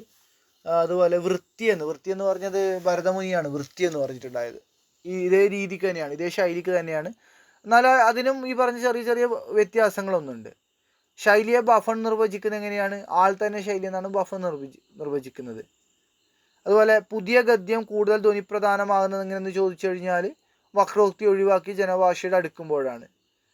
നല്ല ഗദ്യ ശൈലി എന്തിൽ അടിയുറച്ചതായിരിക്കണം എന്നാണ് MP പോൾ പറയുന്നതെന്ന് ചോദിച്ചു കഴിഞ്ഞാൽ വാമൊഴികളിൽ അടിയുറച്ചതായിരിക്കണം. കാരൂറിൻ്റെ ശൈലിയുടെ പ്രത്യേകത എന്ന് പറയുന്നത് ലാളിത്യം, സമ്മിളിതമായ ചമൽക്കാരം. അപ്പോൾ ഇതിനകത്തുള്ള ഒബ്ജക്റ്റീവ് ടൈപ്പ് ചോദ്യങ്ങൾ കൃത്യമായിട്ട് നോക്കണം. അപ്പോൾ നല്ല ഗദ്യശൈലിക്ക്, നല്ല ഗദ്യരചനയ്ക്ക് ആവശ്യമായ ശൈലിയെക്കുറിച്ച് ഗുപ്തൻ നായർ നടത്തുന്ന നിരീക്ഷണങ്ങളാണ് ഈ പറയുന്ന രണ്ടാമത്തെ പാഠത്തിനകത്ത് കാണാൻ സാധിക്കുന്നത്. ഇനി നമുക്ക് നോക്കാനുള്ളത് ഡോക്ടർ KM പ്രഭാകര വാര്യരുടെ ഭാഷയും ആശയവിനിമയം എന്ന് പറയുന്ന ഒരു ലേഖനാണ്. KM പ്രഭാകര വാര്യർ എന്ന് പറയുന്നത് ധാരാളം പുസ്തകങ്ങളൊക്കെ എഴുതിയിട്ടുള്ള മലയാളത്തിൽ തന്നെ ഏറ്റവും മികച്ച ഒരു ഭാഷാ പണ്ഡിതനായിരുന്നു, ഭാഷാ സാഹിത്യ ഗവേഷകനായിരുന്നു. അപ്പോൾ അദ്ദേഹത്തിൻ്റെ കൃതികളൊക്കെ വളരെ പ്രധാനപ്പെട്ടതാണ്. അദ്ദേഹത്തിന് IC ചാക്കോ എൻഡോമെൻ്റ് അവാർഡ് മൊഴിയും പൊരുളും എന്ന് പറയുന്ന കൃതിക്ക് ലഭിച്ചിട്ടുണ്ട്. അതുപോലെ പിന്നെ അദ്ദേഹത്തെ വെളിവും എന്ന പുസ്തകമുണ്ട്. ആധുനിക ഭാഷാശാസ്ത്രം, കവിതയിലെ ശൈലി കവിതയിലെ ഭാഷ, ശൈലി, ശില്പം, ഭാഷയും മനഃശാസ്ത്രവും, സ്വനിമ വിജ്ഞാനം, ഗവേഷണ പദ്ധതി, സ്റ്റഡീസ് ഇൻ മലയാളം ഗ്രാമർ, പൂർവ്വ കേരള ഭാഷ, അതിൽ പൂർവ്വ കേരള ഭാഷ, സ്വനിമ വിജ്ഞാനം, മൊഴിയും പൊരുളും, മലയാള വ്യാകരണ സമീക്ഷ, ഭാഷാവലോകനം, ഭാഷാശാസ്ത്ര വിവേകം, ഈ കൃതികളൊക്കെ വളരെ പ്രധാനപ്പെട്ടതാണ്. അപ്പോൾ ഈ ഒരു ലേഖനത്തിനകത്ത് ഭാഷ എന്ന് പറയുന്നത് മനുഷ്യന് മാത്രം സ്വായത്തമായിട്ടുള്ളൊരു അത്ഭുത സിദ്ധിയാണ്. മനുഷ്യന് മാത്രമുള്ളൊരു അത്ഭുത സിദ്ധിയാണ്. അപ്പോൾ ആ സിദ്ധി പിന്നെ എങ്ങനെയാണ് ഈ അത്ഭുത സിദ്ധിയെക്കുറിച്ചോ അതിനകത്ത് ആശയവിനിമയം നടക്കുന്നത്? ഒരു ആശയവിനിമയത്തിന് 5 പ്രധാനപ്പെട്ട ഘട്ടങ്ങളുണ്ട്. ഒരു ആശയം നടക്കണമെങ്കിൽ ഒരാളിൽ ആശയം ഉത്ഭവിക്കണം. ആ ആശയങ്ങൾ പിന്നീട് മറ്റൊരു വ്യക്തിയിലേക്ക് എത്തണം. മറ്റൊരു വ്യക്തി ആ ആശയത്തെ സ്വീകരിച്ചിട്ട് ആശയത്തിന് മനസ്സിലാക്കുമ്പോൾ മാത്രമേ ആ ആശയവിനിമയം പൂർത്തിയാകുന്നുള്ളൂ. അപ്പോൾ ആശയവിനിമയം എന്ന് പറയുന്നത് ഒരു സാമൂഹിക ജീവിതത്തിൻ്റെ, ഇപ്പോൾ ഇതിനകത്ത് വന്നൊരു ചോദ്യം നോക്കിയിട്ട് തന്നെ പറയാം, സന്ദേശ ചിഹ്നങ്ങളെ വീണ്ടും സന്ദേശമാക്കി മാറ്റുന്ന പ്രക്രിയയ്ക്ക് പറയുന്ന പേരാണ് വിസങ്കേതനം എന്ന് പറയുന്നത്. അപ്പോൾ എന്താണ് സങ്കേതനം, എന്താണ് വിസങ്കേതനം, എന്താണ് പിന്നെ മാധ്യമം എന്നൊക്കെ നമുക്ക് പറയാം. അപ്പോൾ അതിനു മുമ്പ് എന്താണ് ആശയവിനിമയം? സാമൂഹിക ജീവിതത്തിൻ്റെ കെട്ടുറപ്പിനും പരസ്പര ബന്ധങ്ങൾക്കുമെല്ലാം നിദാനമായി വർത്തിക്കുന്ന പ്രതിഭാസങ്ങളിൽ ഏറ്റവും പ്രധാനമായ ഒന്നിനെയാണ് നമ്മൾ എന്ത് പറയുന്നത്? ആശയവിനിമയം എന്ന് പറയുന്നത്. അപ്പോൾ ആശയവിനിമയത്തിന് പല ഉപാധികളുണ്ട്. നമ്മൾ ആംഗ്യ ഭാഷ ഉപയോഗിക്കാം, ഉച്ചാരണ ശബ്ദം ഉപയോഗിക്കാം, അതുപോലെ നമ്മുടെ കൈമുദ്രകൾ ഉപയോഗിക്കാം. ഇങ്ങനെ പല കാര്യങ്ങൾ നമുക്ക് ആശയവിനിമയത്തിന് ഉപയോഗിക്കാൻ പറ്റും.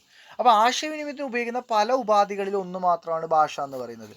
അപ്പോൾ ഭാഷയിൽ വർണ്ണം നമ്മൾ ഇപ്പോൾ റോട്ടിൽ നമ്മൾ പോകുമ്പോൾ അവിടെ പച്ച ലൈറ്റ് കത്തുന്നു, മഞ്ഞ ലൈറ്റ് കത്തുന്നു, ചുവപ്പ് ലൈറ്റ് കത്തുന്നു, അതാണ് റോട്ടിലുള്ള ആശയം. നിറങ്ങൾ ഉപയോഗിക്കാം, കൃത്രിമമായ ശബ്ദങ്ങൾ നമ്മൾ ഉപയോഗിക്കുന്നു. ഒരു ട്രെയിൻ പോകുമ്പോൾ ട്രെയിനിൻ്റെ ഹോൺ ഉപയോഗിക്കുന്നു, അല്ലെങ്കിൽ പിന്നെ ട്രെയിൻ വരുന്നതിന് മുമ്പ് ഒരു ഹോൺ ഉപയോഗിച്ച് നമ്മളവിടെ വണ്ടി നിർത്തുന്നത്, ട്രെയിൻ വരുന്നത് വിചാരിച്ചിട്ട്. അതുപോലെ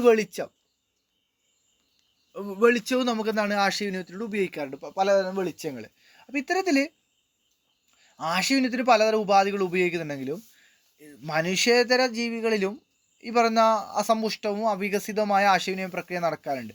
അപ്പം നമ്മൾ ഭാഷ ഉപയോഗിച്ചുകൊണ്ടാണ് ഏറ്റവും വികസിതമായിട്ടുള്ള സമ്പുഷ്ടമായിട്ടുള്ള ഒരു ആശയവിനിമയം നടത്തുന്നുള്ളത്. അപ്പം മനുഷ്യേതരമായ ജീവികളിൽ ആശയവിനിമയം നടക്കുന്നുണ്ടെങ്കിൽ അത് എന്താണ്? ആ ആശയവിനിമയം എന്ന് പറയുന്നത് അവികസിതമായ അസമ്പുഷ്ടമായ ഒരു ആശയവിനിമയമാണ്. അപ്പോൾ അതുകൊണ്ട് തന്നെ മനുഷ്യേതര ജീവികളുടെ ആശയവിനിമയ രീതികൾ നമുക്ക് എന്ത് വിളിക്കാൻ പറ്റില്ല? ഭാഷ എന്ന് വിശേഷിപ്പിക്കാൻ സാധിക്കില്ല. മനുഷ്യഭാഷ മറ്റുള്ള മനുഷ്യേതര ജീവികളുടെ ഭാഷകളിൽ നിന്ന് തികച്ചും വ്യത്യസ്തമാണെന്ന് കാണാൻ പറ്റും. അപ്പോൾ ആശയവിനിമയം എന്ന സങ്കല്പത്തിൽ 2 വ്യത്യസ്ത ഘടകങ്ങളുണ്ട്. എന്താണ്? ഒന്ന് ആശയം ഉത്ഭവിക്കുന്ന ഘടകവും ആശയം എത്തിച്ചേരുന്ന ഘടകം എന്ന് പറയുന്നത്. അപ്പോൾ ഭാഷണത്തിന് സംസാരിക്കുന്ന ആൾ ഉത്ഭവസ്ഥാനവും കേൾക്കുന്ന ആൾ പ്രാപ്യസ്ഥാനവും. അപ്പോൾ ഒരു ആശയവിനിമയം നടക്കുന്നു, ഒരു ആശയം 2 പേര് തമ്മിലാണ് ആശയവിനിമയം നടത്തുന്നത്. അപ്പോൾ ആശയം ഉത്ഭവിക്കുന്ന ഒരു ഘടകം ഉണ്ടാവും, ഒരു ഘടകം. ഇപ്പോൾ ഞാനാണ് ഇപ്പോൾ സംസാരിക്കുന്നത്, അപ്പോൾ ഞാനാണ് ആശയം ഉത്ഭവിക്കുന്ന ഘടകം എന്ന് പറയുന്നത്. ആശയം എത്തിച്ചേരുന്ന ഒരു ഘടകമുണ്ട്, അത് നിങ്ങളാണ്. അപ്പോൾ ആശയത്തിൽ 2 ഘടകങ്ങളുണ്ടാവും. അപ്പോൾ ഭാഷണത്തിൽ സംസാരിക്കുന്ന ആൾ ഉത്ഭവസ്ഥാനവും കേൾക്കുന്ന ആൾ പ്രാപ്യസ്ഥാനവുമാണ്. അപ്പോൾ ഉത്ഭവസ്ഥാനത്ത് നിന്നുള്ള സന്ദേശം പ്രാപ്യസ്ഥാനത്ത് എത്തുമ്പോഴാണ് ആശയവിനിമയം നടക്കുന്നത്. അപ്പോൾ സന്ദേശം എന്ന് പറഞ്ഞാൽ അമൂർത്തമായിട്ടുള്ള ഒരു പ്രതിഭാസം, മൂർത്തമല്ല, കാണാൻ പറ്റാത്ത ഒന്നാണ്, അമൂർത്തമായിട്ടുള്ള പ്രതിഭാസമായതിനാൽ ഉത്ഭവ കേന്ദ്രത്തിനും പ്രാപ്യസ്ഥാനത്തിനും ഇടയിലുള്ള ഒരു സ്വാഭാവികമായിട്ടുള്ളതോ കൃത്രിമമായിട്ടുള്ള ഏതെങ്കിലും മാധ്യമം, സ്വാഭാവികമായ മാധ്യമം എന്ന് പറയുന്നത് കാറ്റാണ്. കൃത്രിമമായ മാധ്യമം എന്ന് പറയുന്നത് ഇപ്പോൾ നമ്മൾ മൊബൈൽ ഫോൺ, ഇപ്പോൾ ഞാൻ നിങ്ങളുമായി കമ്മ്യൂണിക്കേറ്റ് ചെയ്യുന്നുണ്ട്, ആശയവിനിമയം നടത്തുന്നുണ്ട്, അവിടെ കൃത്രിമമായൊരു മാധ്യമം ഉപയോഗിക്കുന്നുണ്ട്. ഏതാണ്? ഈ പറയുന്ന ഫോൺ എന്ന് പറയുന്ന അല്ലെങ്കിൽ ഇലക്ട്രിക് തരംഗങ്ങൾ എന്ന് പറഞ്ഞാൽ കൃത്യമായ മാധ്യമം ഉപയോഗിക്കുന്നുണ്ട്. എന്നാലും ഞാൻ എൻ്റെ വീട്ടിൽ സംസാരിക്കുകയാണെങ്കിൽ അവിടെ കൃത്രിമമായ മാധ്യമമല്ല ഉപയോഗിക്കുന്നത്, അവിടെ സ്വാഭാവികമായിട്ടുള്ളൊരു മാധ്യമമാണ്, എന്നാൽ കാറ്റിലൂടെയാണ് സംസാരിക്കുന്നത്. അപ്പോൾ ഈ ഒരു മാധ്യമത്തെയാണ് സഞ്ചാര പദം എന്ന് പറയുന്നത്. അപ്പോൾ അന്തരീക്ഷ വായുവാണ് സഞ്ചാര പദമെങ്കിൽ സന്ദേശത്തെ ശബ്ദതരംഗങ്ങളായിട്ട് മാറ്റുന്നതാണ്. ഇപ്രകാരം നമ്മൾ ഒരു സഞ്ചാര പദത്തിന് അനുഗുണമായ രൂപപരിണാമം വരുത്തിയാൽ സന്ദേശത്തെ ഒരിടത്തു നിന്ന് മറ്റൊരിടത്തേക്ക് കൊണ്ടുപോകാൻ വേണ്ടി പറ്റും. അപ്പോൾ ഇപ്രകാരം സന്ദേശത്തെ രൂപഭേദം വരുത്തുന്ന കർമ്മത്തെയാണ് സങ്കേതനം എന്ന് പറയുന്നത്. അങ്ങനെ എളുപ്പത്തിൽ പറഞ്ഞു കഴിഞ്ഞാൽ നമുക്ക് ആശയവിനിമയം എന്താണെന്ന് ലളിതമായി നോക്കിക്കഴിഞ്ഞാൽ ഒരു ആശയം അല്ലെങ്കിൽ സന്ദേശം പ്രേക്ഷകനിൽ നിന്ന് സ്വീകർത്താവിലേക്ക് കൈമാറുന്ന ഒരു പ്രക്രിയയാണ് ആശയവിനിമയം എന്ന് പറയുന്നത്. ഒരു പ്രേക്ഷകനും സ്വീകർത്താവും ഒരു വ്യക്തിയെ കൂട്ടമാണ്. ഇപ്പോൾ നമ്മൾ ഇതിനകത്ത് ചിത്രം നൽകിയിട്ട് എന്താണ്, പ്രേക്ഷകൻ എന്നൊരു സന്ദേശം സ്വീകർത്താവിലേക്ക് പോകുന്നു. അപ്പോൾ ഇത്തരത്തിൽ പ്രേക്ഷകനിൽ നിന്നൊരു സന്ദേശം സ്വീകർത്താവിലേക്ക് പോകണമെങ്കിൽ ഒരു സന്ദേശം, ഇപ്പോൾ ഞാനാണ് ഒരു പ്രേക്ഷകൻ എന്ന് പറയുന്നത്, അപ്പോൾ എന്നിലൊരു സന്ദേശം ഉണ്ടാവണം. എന്നിൽ രൂപപ്പെടുന്ന സന്ദേശം ഒരു കോഡാണ്. ഈ കോഡിനെ എന്താണ് രൂപഭേദം വരുത്തണം. കാരണം ഒരു മാധ്യമത്തിലൂടെ കടത്തി പോകണമെങ്കിൽ ഒരു രൂപഭേദം വരുത്തണം. അങ്ങനെ ഈ ഒരു ആശയത്തിനെ ഒരിടത്തു നിന്ന് മറ്റൊരിടത്തേക്ക് കൊണ്ടുപോകാൻ വേണ്ടിയിട്ട് ഒരു സന്ദേശത്തിന് രൂപഭേദം വരുത്തുന്നതിനെയാണ് സങ്കേതനം എന്ന് പറയുന്നുള്ളത്. അപ്പോൾ ഈ പറഞ്ഞാൽ ഒരു ആശയവിനിമയത്തിൽ കുറേ ഘടകങ്ങളുണ്ട്. അപ്പോൾ ആ ഒരു ആശയവിനിമയത്തിൽ പ്രേക്ഷകനുണ്ട്, സന്ദേശമുണ്ട്, മാധ്യമമുണ്ട്, സ്വീകർത്താവുണ്ട്, പ്രതികരണമുണ്ട്, തടസ്സമുണ്ട്, സന്ദർഭമുണ്ട്, പ്രഭാവമുണ്ട്. അപ്പോൾ പ്രേക്ഷകൻ എന്ന് പറയുന്നത് ആശയവിനിമയത്തിൽ ആശയം രൂപപ്പെടുത്തുന്ന സ്രോതസ്സിനെയാണ് പ്രേക്ഷകൻ എന്ന് പറയുന്നത്. ഇപ്പോൾ ഒരു ആശയവിനിമയ പ്രക്രിയ തുടങ്ങുന്നത് പ്രേക്ഷകൻ്റെ അഥവാ പ്രേക്ഷകരുടെ ആശയങ്ങൾ സന്ദേശങ്ങളായി മറ്റുള്ളവർക്ക് കൈമാറ്റം ചെയ്യുമ്പോഴാണ്. അപ്പോൾ ഈ ആശയങ്ങൾ പിന്നെ തരംഗങ്ങളാക്കി മാറ്റി ഏതെങ്കിലും മാർഗത്തിലൂടെ അയക്കുന്ന പ്രക്രിയയാണ് സങ്കേതനം എന്ന് പറയുന്നത്. എന്താണ്, ഒരു വക്താവിലുണ്ടാവുന്ന അല്ലെങ്കിൽ പ്രേക്ഷകനുണ്ടാവുന്ന ആശയങ്ങളെ ഒരു സഞ്ചാരപഥത്തിന് അനുഗുണമായ രീതിയിൽ രൂപപരിണാമം വരുത്തുന്നതിനെയാണ് സങ്കേതനം എന്ന് പറയുന്നത്. ഇങ്ങനെ രൂപപ്പെടുത്തിയ സന്ദേശത്തിനെ നമ്മൾ കോഡ് എന്ന് പറയും. ഇങ്ങനെ കോഡാക്കി ഈ സന്ദേശം കോഡ് ചെയ്തിട്ട് തൻ്റെ ഉള്ളിലുള്ള ആശയത്തെ സന്ദേശമാക്കി മാറ്റുകയാണ് പ്രേക്ഷകൻ ചെയ്യുന്നത്. അപ്പോൾ ഇത്തരത്തിലുള്ള ആശയങ്ങളെ ക്രോഡീകരിച്ചിട്ട് എന്താകുന്നു, ഭാഷാരൂപത്തിലാക്കിയിട്ട് എഴുത്തിലേക്ക്, അല്ലെ നമ്മളിപ്പോൾ എൻ്റെ മനസ്സിൽ ആശയമുണ്ട്, അപ്പോൾ ഞാൻ എന്ത് ചെയ്തു, അതിനെ കോഡ് ചെയ്ത് മലയാള ഭാഷയിൽ അത് എഴുതി വെച്ചു. അത് തന്നെയാണ് എന്താണ് സങ്കേതം എന്ന് പറയുന്നത്. ഇങ്ങനെ സങ്കേതം ചെയ്യപ്പെട്ടെന്താണ് എഴുത്തെന്ന് പറയുന്ന ഒരു പത്രം എന്ന് പറയുന്ന ഒരു മാധ്യമത്തിലൂടെ അത് നിങ്ങളിലേക്ക് എത്തി. നിങ്ങൾ എത്തുന്ന സമയത്ത് നിങ്ങൾ എന്ത് ചെയ്തു, അത് നിങ്ങൾക്ക് മലയാളം അറിയുന്നതുകൊണ്ട് നിങ്ങളത് വായിച്ചിട്ട് അതിനെ ഡീകോഡ് ചെയ്തു. ആ ചിഹ്നത്തിനെ ഡീകോഡ് ചെയ്തിട്ട് നിങ്ങളെ തലച്ചോറത് മനസ്സിലാക്കി, അതിൻ്റെ ആശയം മനസ്സിലാക്കി. അത് തന്നെയാണ് ഡീകോഡ് എന്ന് പറയുന്നത്, അല്ലെങ്കിൽ വിസങ്കേതനം എന്ന് പറയുന്നത്. അപ്പോൾ സങ്കേതനവും വിസങ്കേതനവും വളരെ പ്രധാനപ്പെട്ടതാണ്. കഴിഞ്ഞ പരീക്ഷയ്ക്ക് എന്താണ് സങ്കേതനം എന്ന് ചോദിച്ചിട്ടുണ്ട്, എന്താണ് വിസങ്കേതനം എന്ന് ചോദിച്ചിട്ടുണ്ട്. അപ്പോൾ നമ്മൾ പറഞ്ഞ ഒരു സന്ദേശം വക്താവിലുണ്ടായി. അപ്പോൾ ഈ സന്ദേശമല്ല എന്താകുന്നത്, ഈ പറയുന്ന സന്ദേശമല്ല, മറിച്ച് ഈ സന്ദേശത്തിൻ്റെ സങ്കേത ചിഹ്നങ്ങൾ, അതായത് സങ്കേതം ചെയ്യപ്പെട്ട ചിഹ്നങ്ങളാണ് എന്താണ് ലക്ഷ്യസ്ഥാനത്ത് അല്ലെങ്കിൽ പ്രാപ്യസ്ഥാനത്തെ ലക്ഷ്യമായിട്ട് സഞ്ചരിക്കുന്നുള്ളത്. അപ്പോൾ ഈ ആശയത്തിനും ചിഹ്നത്തിനും തമ്മിൽ സ്വാഭാവിക ബന്ധമൊന്നുമില്ല. എങ്കിൽ അവ തമ്മിലുള്ള ബന്ധം പൊതുവായിട്ട് അംഗീകരിക്കപ്പെടണം. ചിഹ്നങ്ങൾക്ക് അവ ഉദ്ദീപിപ്പിക്കുന്ന ആശയങ്ങൾ തമ്മിൽ ഒരു വ്യവസ്ഥാപിതമായിട്ടുള്ള ബന്ധം മാത്രമാണ് ഉള്ളത്, അല്ലേ? അപ്പോൾ സന്ദേശം എന്ന് പറയുന്നത് ആശയവിനിമയ പ്രക്രിയയിൽ ഇന്ദ്രിയ മാർഗത്തിലൂടെ അയക്കുകയോ സ്വീകരിക്കുകയോ ചെയ്യുന്നതാണ് സന്ദേശം എന്ന് പറയുന്നത്. അത് ആംഗികമോ വാചികമോ ആകാൻ പറ്റും. ഭാഷ ഉപയോഗിച്ച് എഴുതുകയോ പറയുകയോ ചെയ്യുന്നതാണ് വാചിക സന്ദേശങ്ങൾ എന്ന് പറയുന്നത്.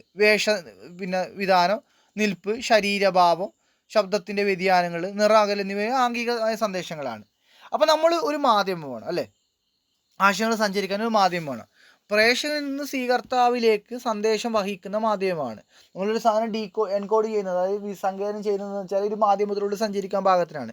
ഇപ്പം മുഖാമുഖമുള്ള സംഭാഷണം, രണ്ട് പേര് തമ്മിൽ മുഖാമുഖമുള്ള സന്ദേശങ്ങളിൽ വായുവാണ് മാധ്യമം, അല്ലെ? പറയുന്ന വ്യക്തിയിൽ നിന്ന് കേൾക്കുന്ന ആളുടെ ചെവി വരെ ശബ്ദത്തെ വഹിക്കുന്ന വായുവാണ്. ഇപ്പം നിങ്ങളിപ്പോൾ സംസാരിക്കുമ്പോൾ അവിടെ എന്താണ് മൊബൈൽ എന്ന് പറയുന്ന അല്ലെങ്കിൽ കമ്പ്യൂട്ടർ എന്ന് പറയുന്ന ഒരു മാധ്യമമാണ് വർത്തിക്കുന്നത്. അപ്പോൾ അത് ടെലികമ്മ്യൂണിക്കേഷൻ സംവിധാനമാണ് ഇവിടെ ഉപയോഗിക്കുന്നുള്ളത്.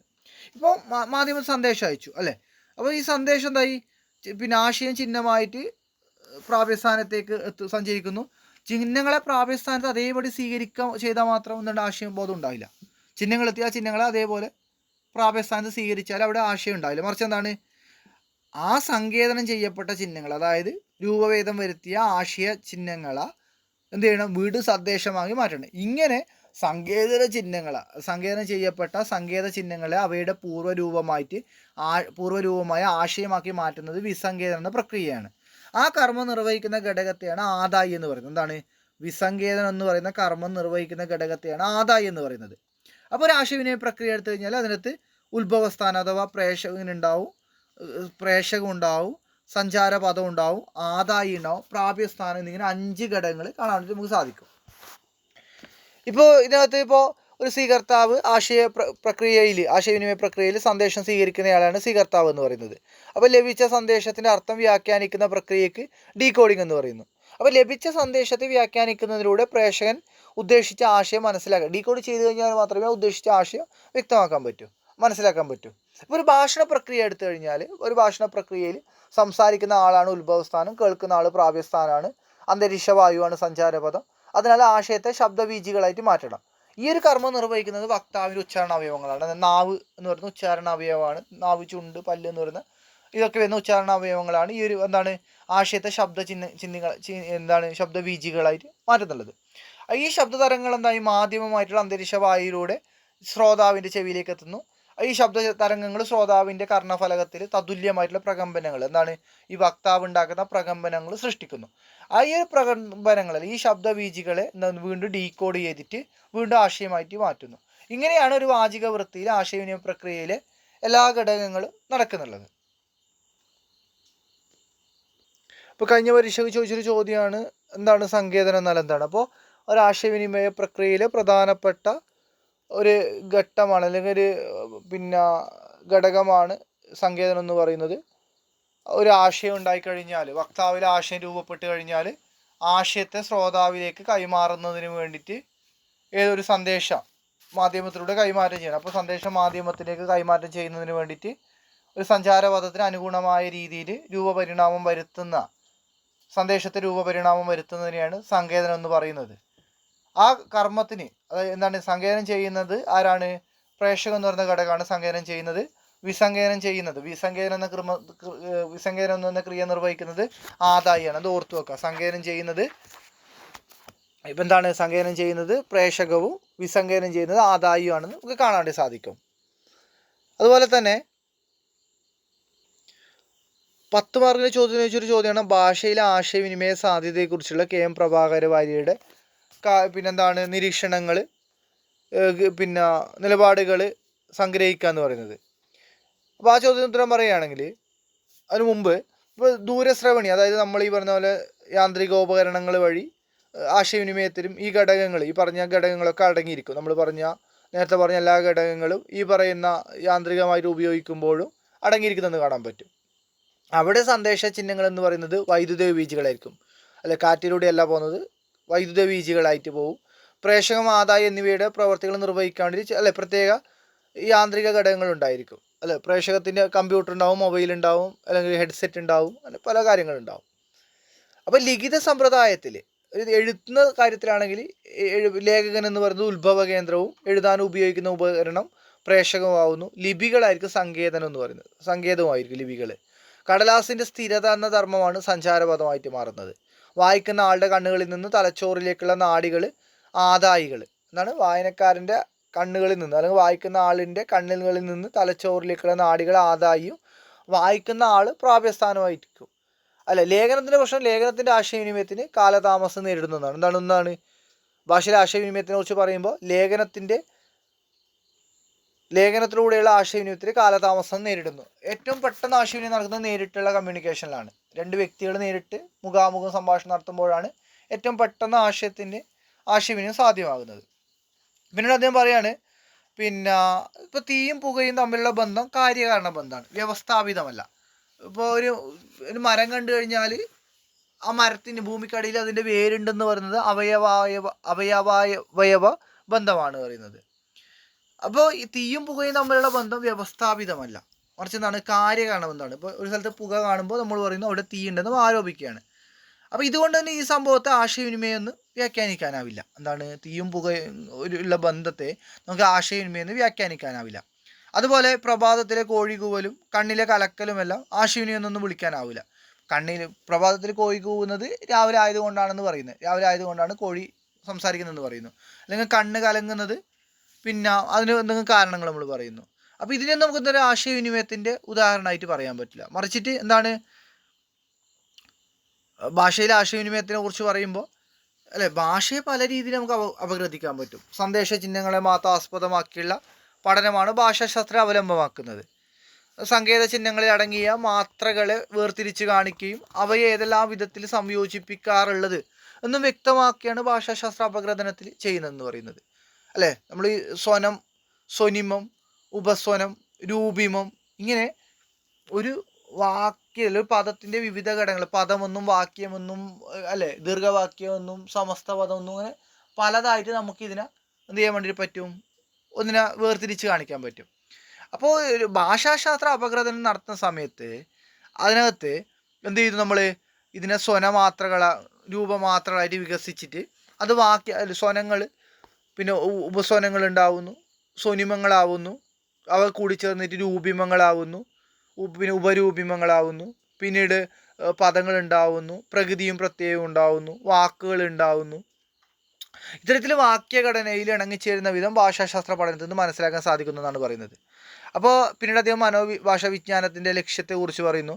മറ്റെല്ലാ മാനസിക വൃത്തികളെന്നതുപോലെ ഭാഷാവൃത്തിയെയും ചോദന പ്രതിചേഷ്ടകളുടെ രൂപത്തിൽ വിശദീകരിക്കുകയാണ് ഭാഷാ വിജ്ഞാനത്തിൻ്റെ ലക്ഷ്യം എന്ന് പറയുന്നത്. അല്ലെ, നമുക്ക് മറ്റുള്ള എല്ലാതരം മാനസിക വൃത്തികളെപ്പോലെയും ഭാഷാവൃത്തിയെയും ചോദന പ്രതിചേഷ്ടകളുടെ രൂപത്തിൽ വിശദീകരിക്കുകയാണ് ഭാഷയെ മുൻനിർത്തിക്കൊണ്ടുള്ള മനോഭാഷ വിജ്ഞാനത്തിൻ്റെ ലക്ഷ്യം എന്ന് പറയുന്നത്. അതുപോലെ മനഃശാസ്ത്രത്തിൻ്റെയും ഭാഷാശാസ്ത്രത്തിൻ്റെയും സങ്കല്പനത്തിൽ നിന്നാണ് മനോഭാഷ വിജ്ഞാനത്തിൻ്റെ പിറവി എന്ന് പറയുന്നത്. അതിന് ഭാഷോൽപാദനത്തിന് നിദാനമായിട്ടുള്ള മാനസിക വൃത്തികൾക്ക് പ്രാധാന്യം കൽപ്പിച്ചിട്ടുണ്ടെന്ന് കാണാൻ പറ്റും. അതുപോലെ അദ്ദേഹം പറയുന്ന മറ്റൊരു കാര്യം, വൃത്താന്ത സിദ്ധാന്തം എന്നൊരു പുതിയ പഠന മാർഗവും ഭാഷാ പഠനത്തോടനുബന്ധിച്ച് വളർന്നു വരുന്നുണ്ടെന്നാണ് പറയുന്നത്. അല്ലെ, ഒരിടത്തു നിന്ന് ഒരു സന്ദേശത്തെ ഏറ്റവും ഫലപ്രദമായ രീതിയിൽ മറ്റൊരിടത്തേക്ക് എത്തിക്കാനും എന്തെല്ലാം നടപടികൾ കൈകൊള്ളാമെന്നാണ് വൃത്താന്ത പഠന സിദ്ധാന്തം മുഖ്യമായി അന്വേഷിക്കുന്നത്. അപ്പോൾ എന്താണ് വൃത്താന്ത പഠന സിദ്ധാന്തം എന്ന് ചോദിച്ചു കഴിഞ്ഞാൽ അത് എഴുതാം. എന്താണ് വൃത്താന്ത പഠന സിദ്ധാന്തം എന്ന് പറയുന്നത്? ഒരിടത്തു നിന്ന് സന്ദേശത്തെ ഏറ്റവും ഫലപ്രദമായ രീതിയിൽ മറ്റൊരിടത്തേക്ക് എത്തിക്കാൻ എന്തൊക്കെ നടപടികൾ കൈക്കൊള്ളാം എന്നാണ് വൃത്താന്ത പഠന സിദ്ധാന്തത്തിൽ മുഖ്യമായി അന്വേഷിക്കുന്നത്. ഏറ്റവും കുറച്ച് സങ്കേതങ്ങൾ ഉപയോഗിക്കുക, ഏറ്റവും വേഗത്തിൽ ആശയവിനിമയ പ്രക്രിയ നടത്തുക, സഞ്ചരിച്ചു കൊണ്ടിരിക്കുന്ന ചിഹ്നങ്ങളിൽ ഭാഗ്യമായ ഇടപെടലുകൾ കാരണം വ്യതിയാനം സംഭവിക്കാതിരിക്കാൻ ശ്രദ്ധിക്കുക. ഇവയെല്ലാം വൃത്താന്ത സിദ്ധാന്തം കൈകാര്യം ചെയ്യുന്നുണ്ട്. അപ്പോൾ വിനിമയം ചെയ്യപ്പെടുന്ന ആശയങ്ങളുടെ പരിണാമ നിർണയവും ഈ സിദ്ധാന്തത്തിൻ്റെ പരിഗണനയിലുണ്ട്. അപ്പോൾ സ്വനം എന്ന് പറയുന്നത് ഭാഷയിലെ ഏറ്റവും ചെറിയ ഉച്ചരിത ശബ്ദമാണ്. സ്വനം എന്ന് പറയുന്നത് ഉച്ചരിക്കാൻ പറ്റുന്ന ഏറ്റവും ചെറിയ ശബ്ദമാണ്. വ്, വ്, മ്, ല്. അപ്പോൾ ഏറ്റവും ചെറിയ ഉച്ചരിത ശബ്ദമാണ്. അതിന് സ്വതന്ത്രമായിട്ടില്ല, അർത്ഥഭേദശേഷിയൊന്നുമില്ല, സ്വന്തമായിട്ട് അർത്ഥമൊന്നുമില്ല, ഒറ്റയ്ക്ക് നിൽക്കുമ്പോൾ അർത്ഥമൊന്നും ഉണ്ടാവുമൊന്നുമില്ല. രൂപം എന്ന് പറയുന്നത് ഭാഷയിൽ അർത്ഥമുള്ള ഏറ്റവും ചെറിയ ഘടകമാണ്.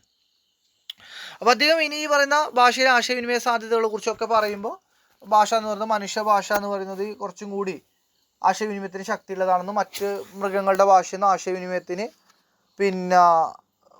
ഉദാഹരിക്കുന്നതല്ലെന്നും സാമൂഹിക ജീവിതത്തിൻ്റെ കെട്ടുറപ്പിനും പരസ്പര ബന്ധങ്ങൾക്കെല്ലാം നിദാനമായിട്ട് വർത്തിക്കുന്ന പ്രതിഭാസങ്ങളിൽ ഏറ്റവും പ്രധാനമാണ് ആശയവിനിമയം എന്നും മനുഷ്യേതര ജീവികളിലും മനുഷ്യരിലും ആശയവിനിമയം നടക്കാറുണ്ടെങ്കിലും മനുഷ്യേതര ജീവികളിലെ ആശയവിനിമയ രീതികളെ ഭാഷ എന്ന് പറയാൻ പറ്റില്ല. അതെന്താണ്? അസമ്പുഷ്ടമോ അവികസിതവുമാണെന്ന് പറയുന്നു. അത്തരത്തിൽ അദ്ദേഹം പറഞ്ഞ കാര്യങ്ങളുണ്ട്. ആ കാര്യങ്ങളാണ് എന്താണ് ആശയവിനിമയ സാധ്യതകളെ കുറിച്ചുള്ള കെ എം പ്രഭാകരന്റെ അഭിപ്രായത്തിൽ എഴുതേണ്ടത്. പിന്നീട് ഈ പറഞ്ഞ കാര്യങ്ങൾ എഴുതണം. പിന്നെ മറ്റൊന്ന് ഈ പറഞ്ഞ വൃത്താന്ത സിദ്ധാന്തം കഴിഞ്ഞിട്ട് എന്താണ് അദ്ദേഹം പറഞ്ഞ, ഒന്ന് മനോഭാഷാ വിജ്ഞാനമാണ്, മറ്റൊന്ന് വൃത്താന്ത സിദ്ധാന്തമാണ്, പിന്നീട് പറഞ്ഞ അംഗവിക്ഷേപ ശാസ്ത്രമാണ്. അംഗവിക്ഷേപ ശാസ്ത്രം എന്ന് അംഗചലനങ്ങൾ, അതായത് നമ്മൾ കൈകളോ അത് ശരീരത്തിൻ്റെ ഭാഗങ്ങളോ ഉപയോഗിച്ചുകൊണ്ട് ആശയവിനിമയം നടത്തുന്നതിൻ്റെ പഠനമാണ് അംഗവിക്ഷേപ ശാസ്ത്രം എന്ന് പറയുന്നത്. അല്ലേ, ഭാഷേതരമായ മൗലിക സ്വനങ്ങളും ആശയവിനിമയത്തിൽ ഉപയോഗിക്കാറുണ്ട്. അല്ലേ, ഭാഷയില്ലാത്ത മൗലിക സ്വനങ്ങൾ ആശയവിനിമയത്തിൽ ഉപയോഗിക്കാറുണ്ട്. അപ്പോൾ വ്യാക്ഷേപങ്ങൾ എന്ന് പറയുന്ന ശബ്ദങ്ങൾ മറ്റു ഭാഷാ ശബ്ദങ്ങളിൽ നിന്ന് വ്യത്യസ്തമായ ഭാഷാ ചിഹ്നങ്ങളാണ്. അതായത് നീ ചായ കുടിച്ചോ, ആ, ഇങ്ങനെ നമ്മൾ മൂളാറുണ്ട്. അല്ലേ, ഇത് എന്താണ്? നീ ചായ കുടിച്ചോ എന്ന് പറയുമ്പോൾ ആ ഞാൻ ചായ കുടിച്ചു എന്നൊരു പൂർണ്ണാർത്ഥത്തെ ധ്വനിപ്പിക്കുന്നുണ്ട്. അത് മറ്റ് ഭാഷാ ശബ്ദങ്ങളിൽ നിന്ന് തികച്ചും വ്യത്യസ്തമായ ഭാഷാ ചിഹ്നങ്ങളാണ്.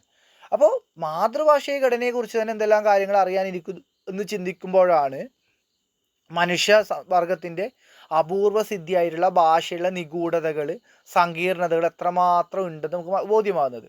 അപ്പോൾ ഭാഷ കൊണ്ടുള്ള ആശയവിനിമയം വളരെ ലളിതമായ ഒന്നാണെന്ന് തോന്നാമെങ്കിലും വക്താവ് പറയുന്നതും ശ്രോതാവ് കേൾക്കുന്നതുമായിട്ടുള്ള പ്രക്രിയ വളരെ സങ്കീർണമാണെന്നാണ് ആര് പറയുന്നത്?